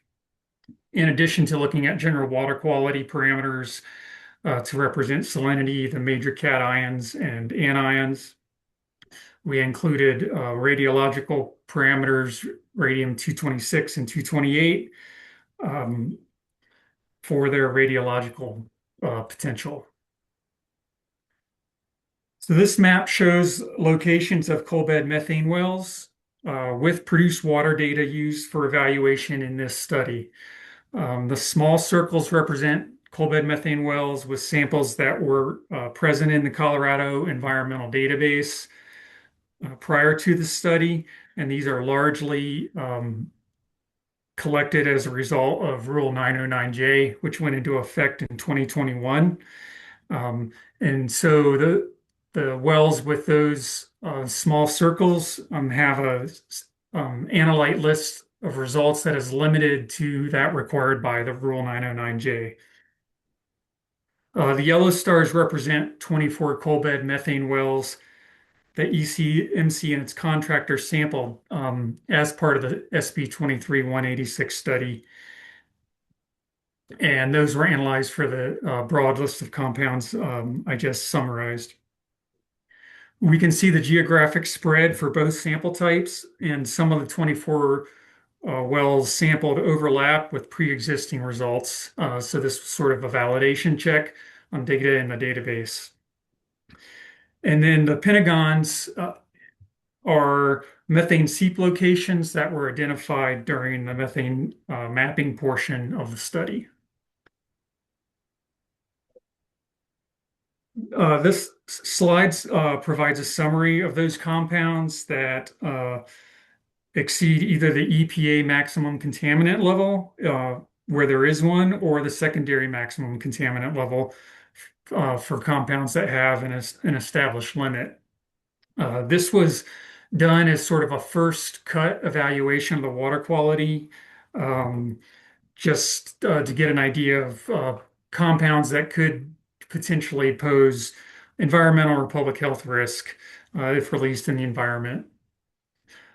The main compounds we found that should be closely evaluated for any reuse plan included radium and benzene, uh, which are important because while they're found at concentrations that exceed the MCL in a relatively small subset of the samples, their potential toxic or carcinogenic effects do make it important to know when and how often those parameters are detected in any potential reuse of coal bed methane produced water.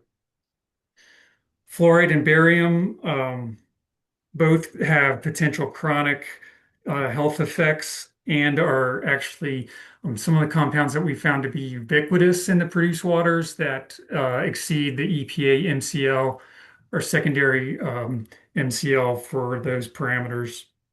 And the next few slides will discuss those compounds in a few more detail. Um, Total dissolved solids, chloride, and iron are parameters that are of general water quality concern, and they are occur at relatively high concentrations in the water relative to uh, the secondary MCLs. Sodium is not shown on this graph since there are no EPA MCLs or secondary MCLs for sodium, but it is a concern for water quality impacts and is one of the prominent parameters in the basin that can affect water quality and its use. So again, the next four slides will provide an overview of the distribution of detections by concentration for sodium, chloride, fluoride, and barium. Starting with sodium, this map is a bubble plot that shows us sodium concentrations relative to their location in the basin. So the smallest and most pale colored circles would be those coal bed methane wells with produced waters that appear to have the lowest sodium concentrations. And then, of course, the largest circles represent those waters with the highest sodium concentrations. We can see quite a bit of variability, but highest sodium concentrations are in the central part of the Raton Basin. Um, and then the box plot on the right shows additional variability where median values appear to be below 1,000 milligrams per liter for sodium. There are several wells with high concentrations, both in the pre-existing data set, which is labeled COENV to represent the Colorado Environmental Database, um, and the wells we specifically sampled, which is labeled SB 23186 on that plot. Chloride concentrations follow a similar pattern, with the wells with the highest chloride concentrations being in the same areas that have the highest sodium concentrations. Chloride concentration, EPA's secondary MCL for chloride is 250 milligrams per liter, and that's more of a general water quality indicator than it is necessarily a health-based standard. But it is shown as reference on the box plot to help us give a baseline of general water quality idea. And we can see the median values fall around that number, but there's not an insignificant number of wells that are higher than 250 milligrams per liter. Fluoride concentrations in the basin show a more widespread distribution, and over half of all sample results have a fluoride concentration in excess of 2 milligrams per liter. And the 2 milligrams per liter is the limit for agricultural use and is also Water Quality Control Commission's agricultural standard. And over half of all sample results exceed 4 milligrams per liter, which is the health-based standard for fluoride in drinking water at levels above which can cause potentially symptoms related to fluorosis. And the final map we have summarizes the barium results we found. And again, the barium concentrations are more widespread in the basin at elevated levels than the sodium and chloride concentrations are, but they're not quite as ubiquitous as the fluoride concentrations. Quite a few samples do meet regulatory guideline of 2 milligrams per liter for barium, but at least 25% of the samples are higher than EPA's MCL for barium. And those samples are concentrated in the same area as the sodium and chloride wells with the sodium and elevated sodium and chloride concentrations. The, this slide summarizes the PFAS detections in the 24 wells we sampled. Um, we detected PFAS compounds in 6 of the 24 coal bed methane wells that were sampled. Detections were all at trace levels. They were low enough um, that it's difficult to really ascertain the source of the PFAS in those samples, whether it was from historical well completions that could have introduced that, or if it's just from common maintenance work such as pipe fitting sealants. Um, these are trace levels, and they're generally all below EPA's MCL of 4 nanograms per liter, and some of them are at such a low level that they're below the laboratory reporting limit, but their presence was observed, but at a concentration such that the lab couldn't is more of an estimated concentration and not as reliably quantifiable. But again, it's below the current recommended EPA MCL for PFAS. But what this would suggest is there's further evaluation required for any specific reuse of proposal to ensure there's no unintended consequence to introduce PFAS into the environment.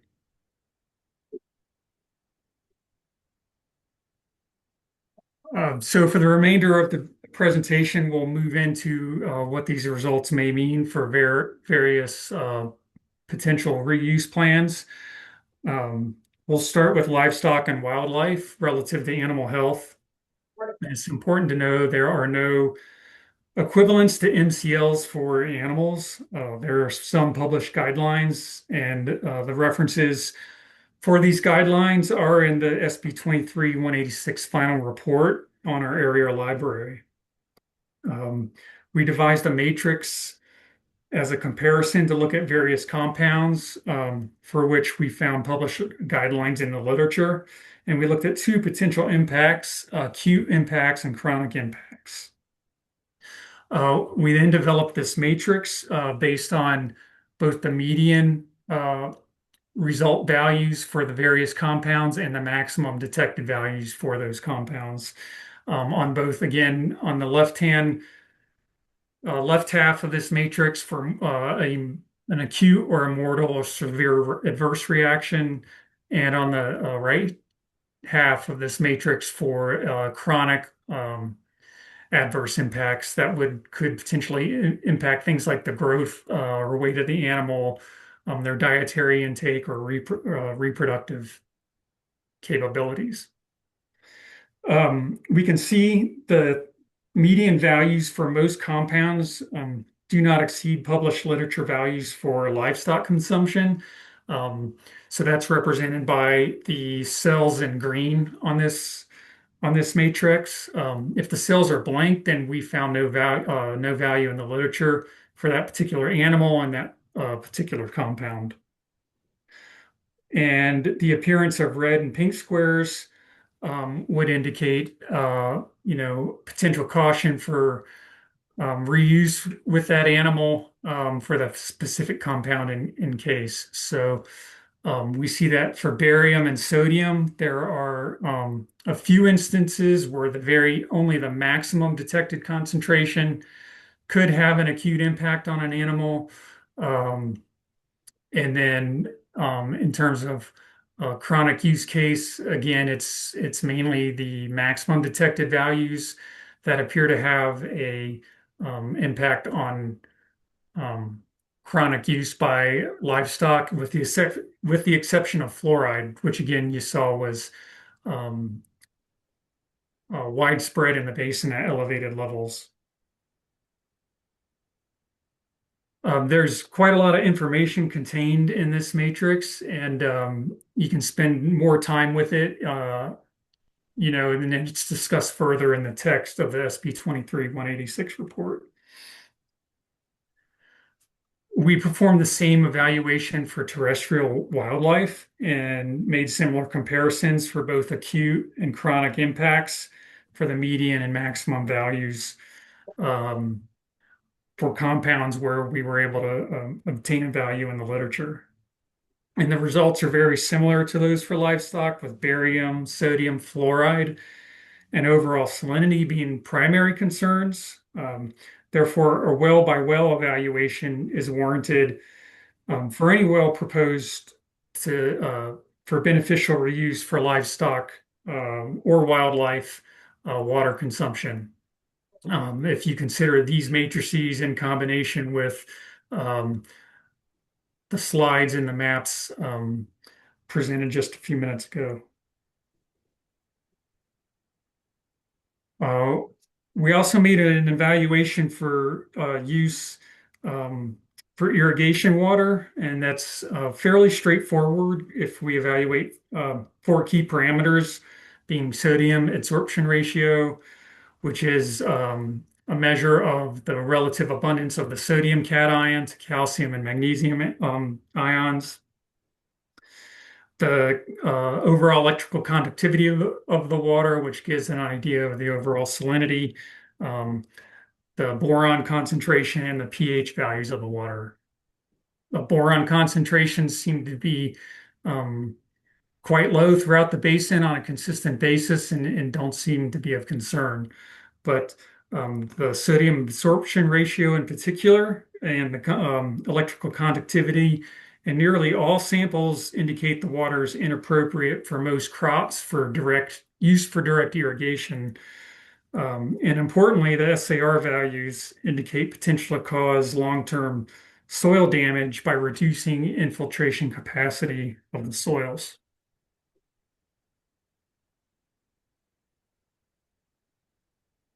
Moving on, the next few slides will discuss the application for dust suppression or firefighting the water evaluation. We have two main considerations in this regard. The first being environmental protection, um, which is to ensure protection of waters of the state and ensuring that any water that is land applied in any fashion would be protective of groundwater standards and water quality control regulation number 41. And the second would be, is it fit for purpose? Um, and that really more applies to its use as a dust suppressant than it would for firefighting. Um,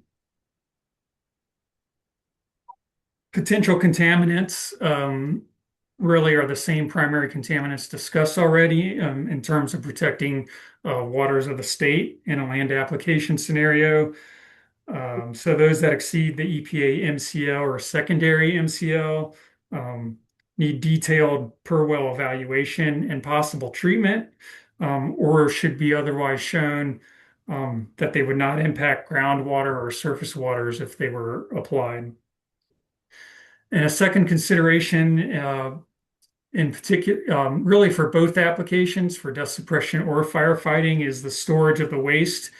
Uh, the waste being the coal bed methane produced water, um, while it's pending use for its intended application. So if it's transported and stored off site from the individual source wells, then additional permitting requirements for that storage would be required.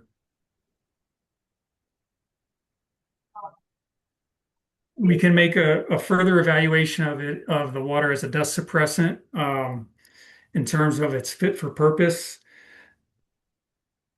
Uh,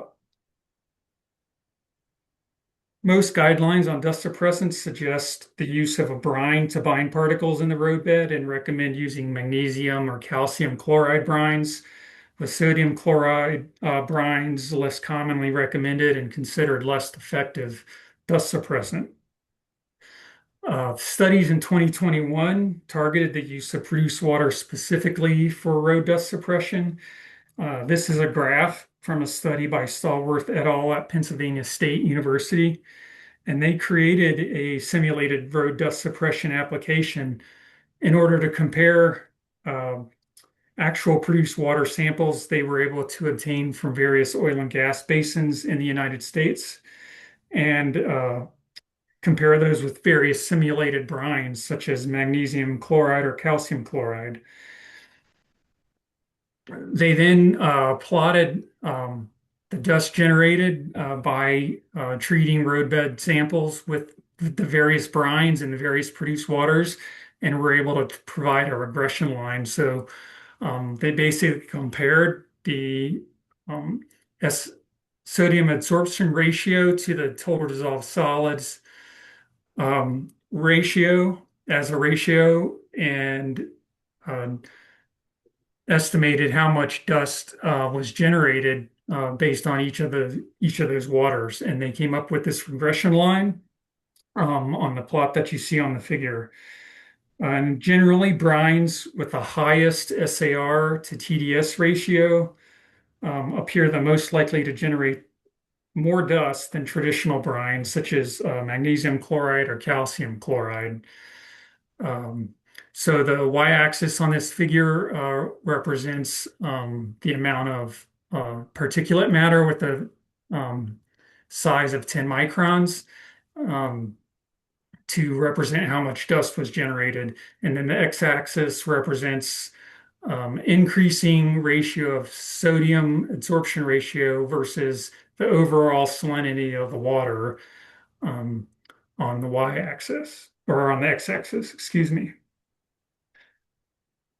Um, so we can try to estimate the coal bed methane water's potential to generate dust when used as a dust suppressant, and by plugging the values we have for coal bed methane water into the equation developed by the Stallworth et al. Study. And the result you get by doing this is to see that because coal bed methane waters have a high SAR to TDS ratio compared to most um, most produced waters, and compared to um, certainly brines made from magnesium or calcium chloride, that they have the potential to generate more dust if applied as opposed to a more traditional road brine.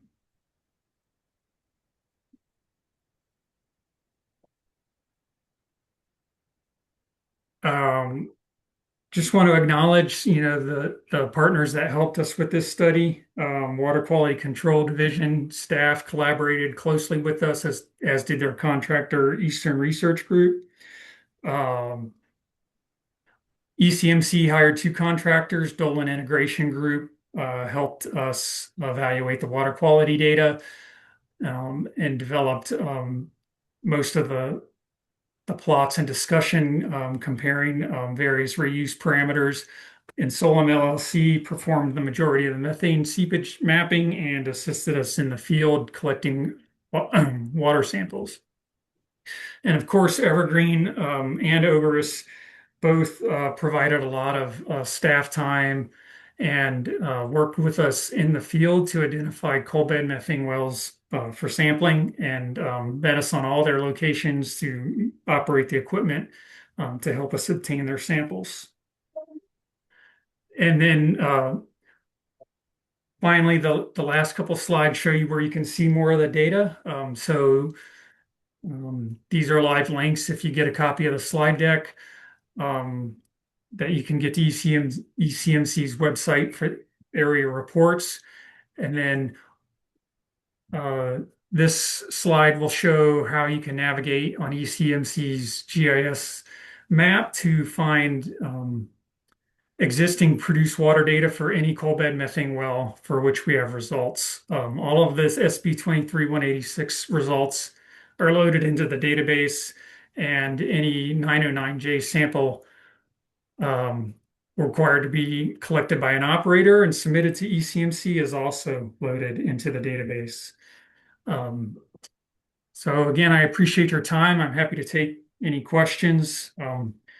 There's quite a lot of bit of dense information in the report, and I only touched briefly on it here.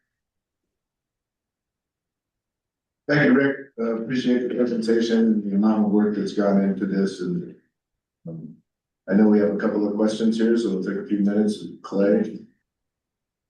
Hi, for the public, it's passionate, sir. To let the public know that it's past 12:30. Yeah, because our meeting is only scheduled for time, 8:30 to 12:30. So we're just going to acknowledge that we've gone past Okay. time. I'm acknowledging that we've gone past the time, 12:30. We may continue here for another 5 minutes or so as we answer a few questions. This is ultimately going to be the last topic that we're going to discuss today. We didn't get to one item or two items on the agenda.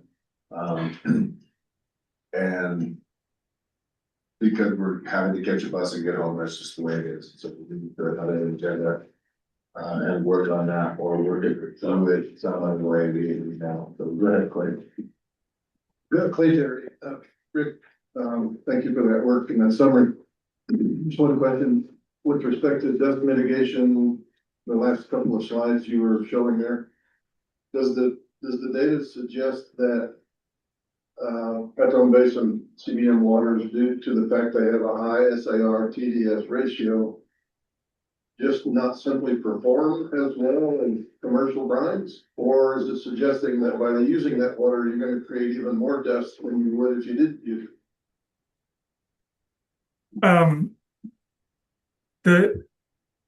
That study suggests that if that waters with the high SAR to TDS ratio will end up resulting in more dust generation than if it's more similar to just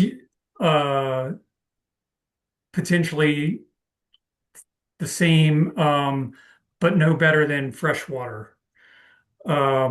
It is not as good as magnesium or calcium chloride. Does that make sense? Yeah, I thought the data suggested, thanks for clarifying that. I just was trying to add on to the context. If they did use CBM water, would it result in the creation of more dust than not using the water at all and living with the existing dust conditions without being mitigated? Yeah, I think that question maybe is not as easy to answer with that data, but it's probably easier to compare it to fresh water and compare it to other brines. And in that case, it's more similar to just fresh water alone, or probably equal to or maybe a little greater. Just based on the results of that one study.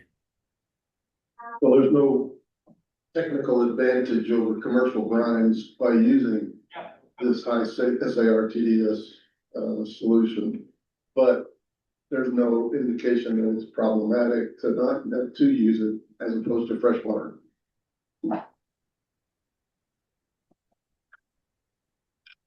Yeah, I don't think there's enough data to say it's problematic compared to fresh water. Okay, thank you.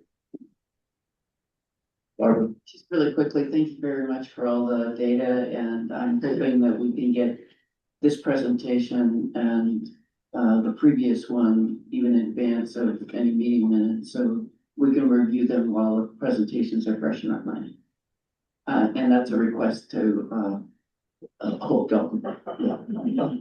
Yeah, if you will accept that challenge, thank you.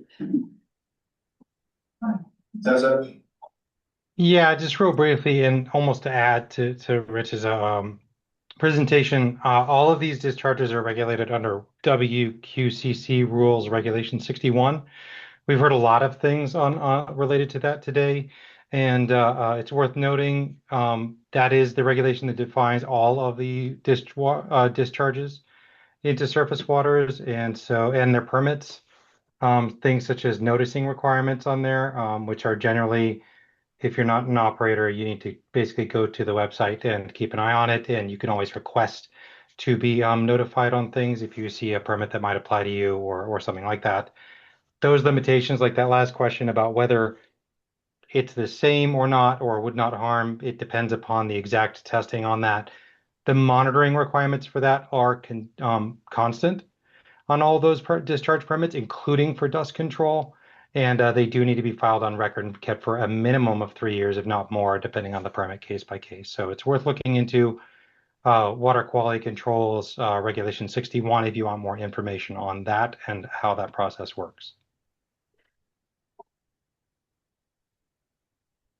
Great. Well, thanks, Rick, for your presentation and information, and I'm sure there's a ton more information on the website. So, oh, Chloe, I'm sorry, I missed your hand. Hi. Oh, sorry. Just to answer your question, Clay, I think it actually can make things worse. Using high SAR produced water on dusty roads, depending on sort of the clay and other things. So I don't think it's equal to using just water. I think it can actually cause harm, but I would have to review that paper. Sorry, just interjecting. Go ahead, Jonathan. Yes, the county, I think it's like that here, the county said that did not take in consideration the makeup of the actual roads in the county, because they have different material down there. They've already pre-treated with what constructed the road with. Did you in fact analyze what the material is, or the composition of the dirt roads in the basin?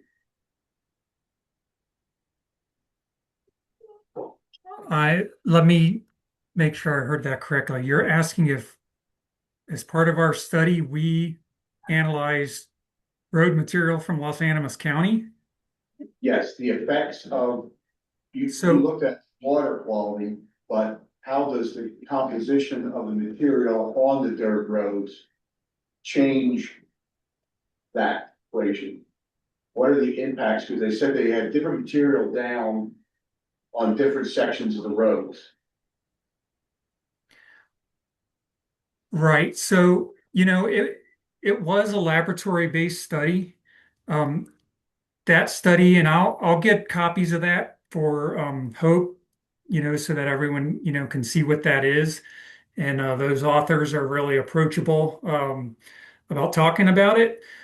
Um, but they did a laboratory-based study. I don't think they collected, they didn't have material. It's, it was sort of a simulated environment. So it is not the final answer, but it is indicative of, a need for further investigation.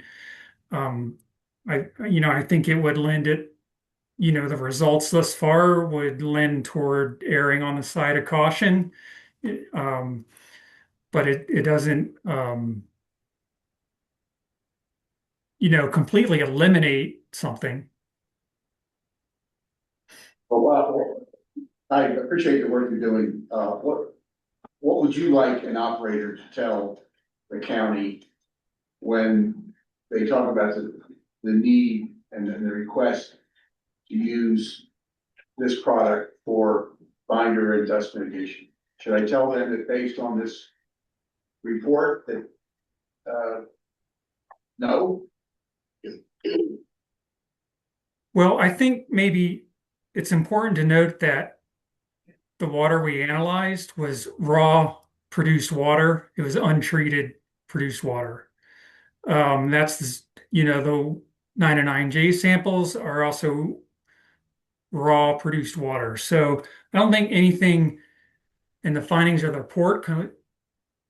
I think, one of the big takeaways is there's variability across the basin. You all have talked about that. You saw that in the slides. Um, it all warrants probably a case by case basis. What can you use potentially without treatment? What can you use? What maybe needs some level of treatment? So it's a little hard to take, I think, a basin-wide decision. All the waters should be used for this, based on what we found in that initial study. And I'll add to that, that's where that CDPHE water quality process comes in, is looking on a case by case basis on that, is that it has to satisfy the state regulations on discharge limitations. So we're gonna move on, but I appreciate it. Thanks, Rick, for the presentation. We've got some folks that need to catch the bus on the way home, and so really appreciate all the participation here in the meeting. And I want to give a thank you to Jermaine and Corbett and Aaron and Hope and Jen for helping put all of this together. This has been a huge deal. Again, appreciate John and everything Natural Resources for making this all happen. Yeah, we appreciate you all. Yes, first of all, I want to apologize to the room. I am Gil, the one that called. I had to take a very critical call from water commissioner. Our situation is extremely dire right now. Can I make my comment? Are you okay? Or? I apologize, Gil. Yeah, no, that's fine. That's fine. No, we're yeah. It's a critical water. What I can say is if you want to provide written comment to us, it will get distributed to every single commissioner in the school. Yes, okay. All right. Basically, it has to do with water quality and a water right. Sure. I have an unusual agreement I close today. Yeah, certainly interested in hearing. Okay. Thank you. So anyway, thank you for everything. I know that we've got 3 things that were left on the agenda. There'll be an email talking about how we're going to address those things in the near future. And we'll move on from there. Thank you, and I now adjourn the Colorado Produced Water Consortium meeting for June 12th, 2026. And thanks, Scott.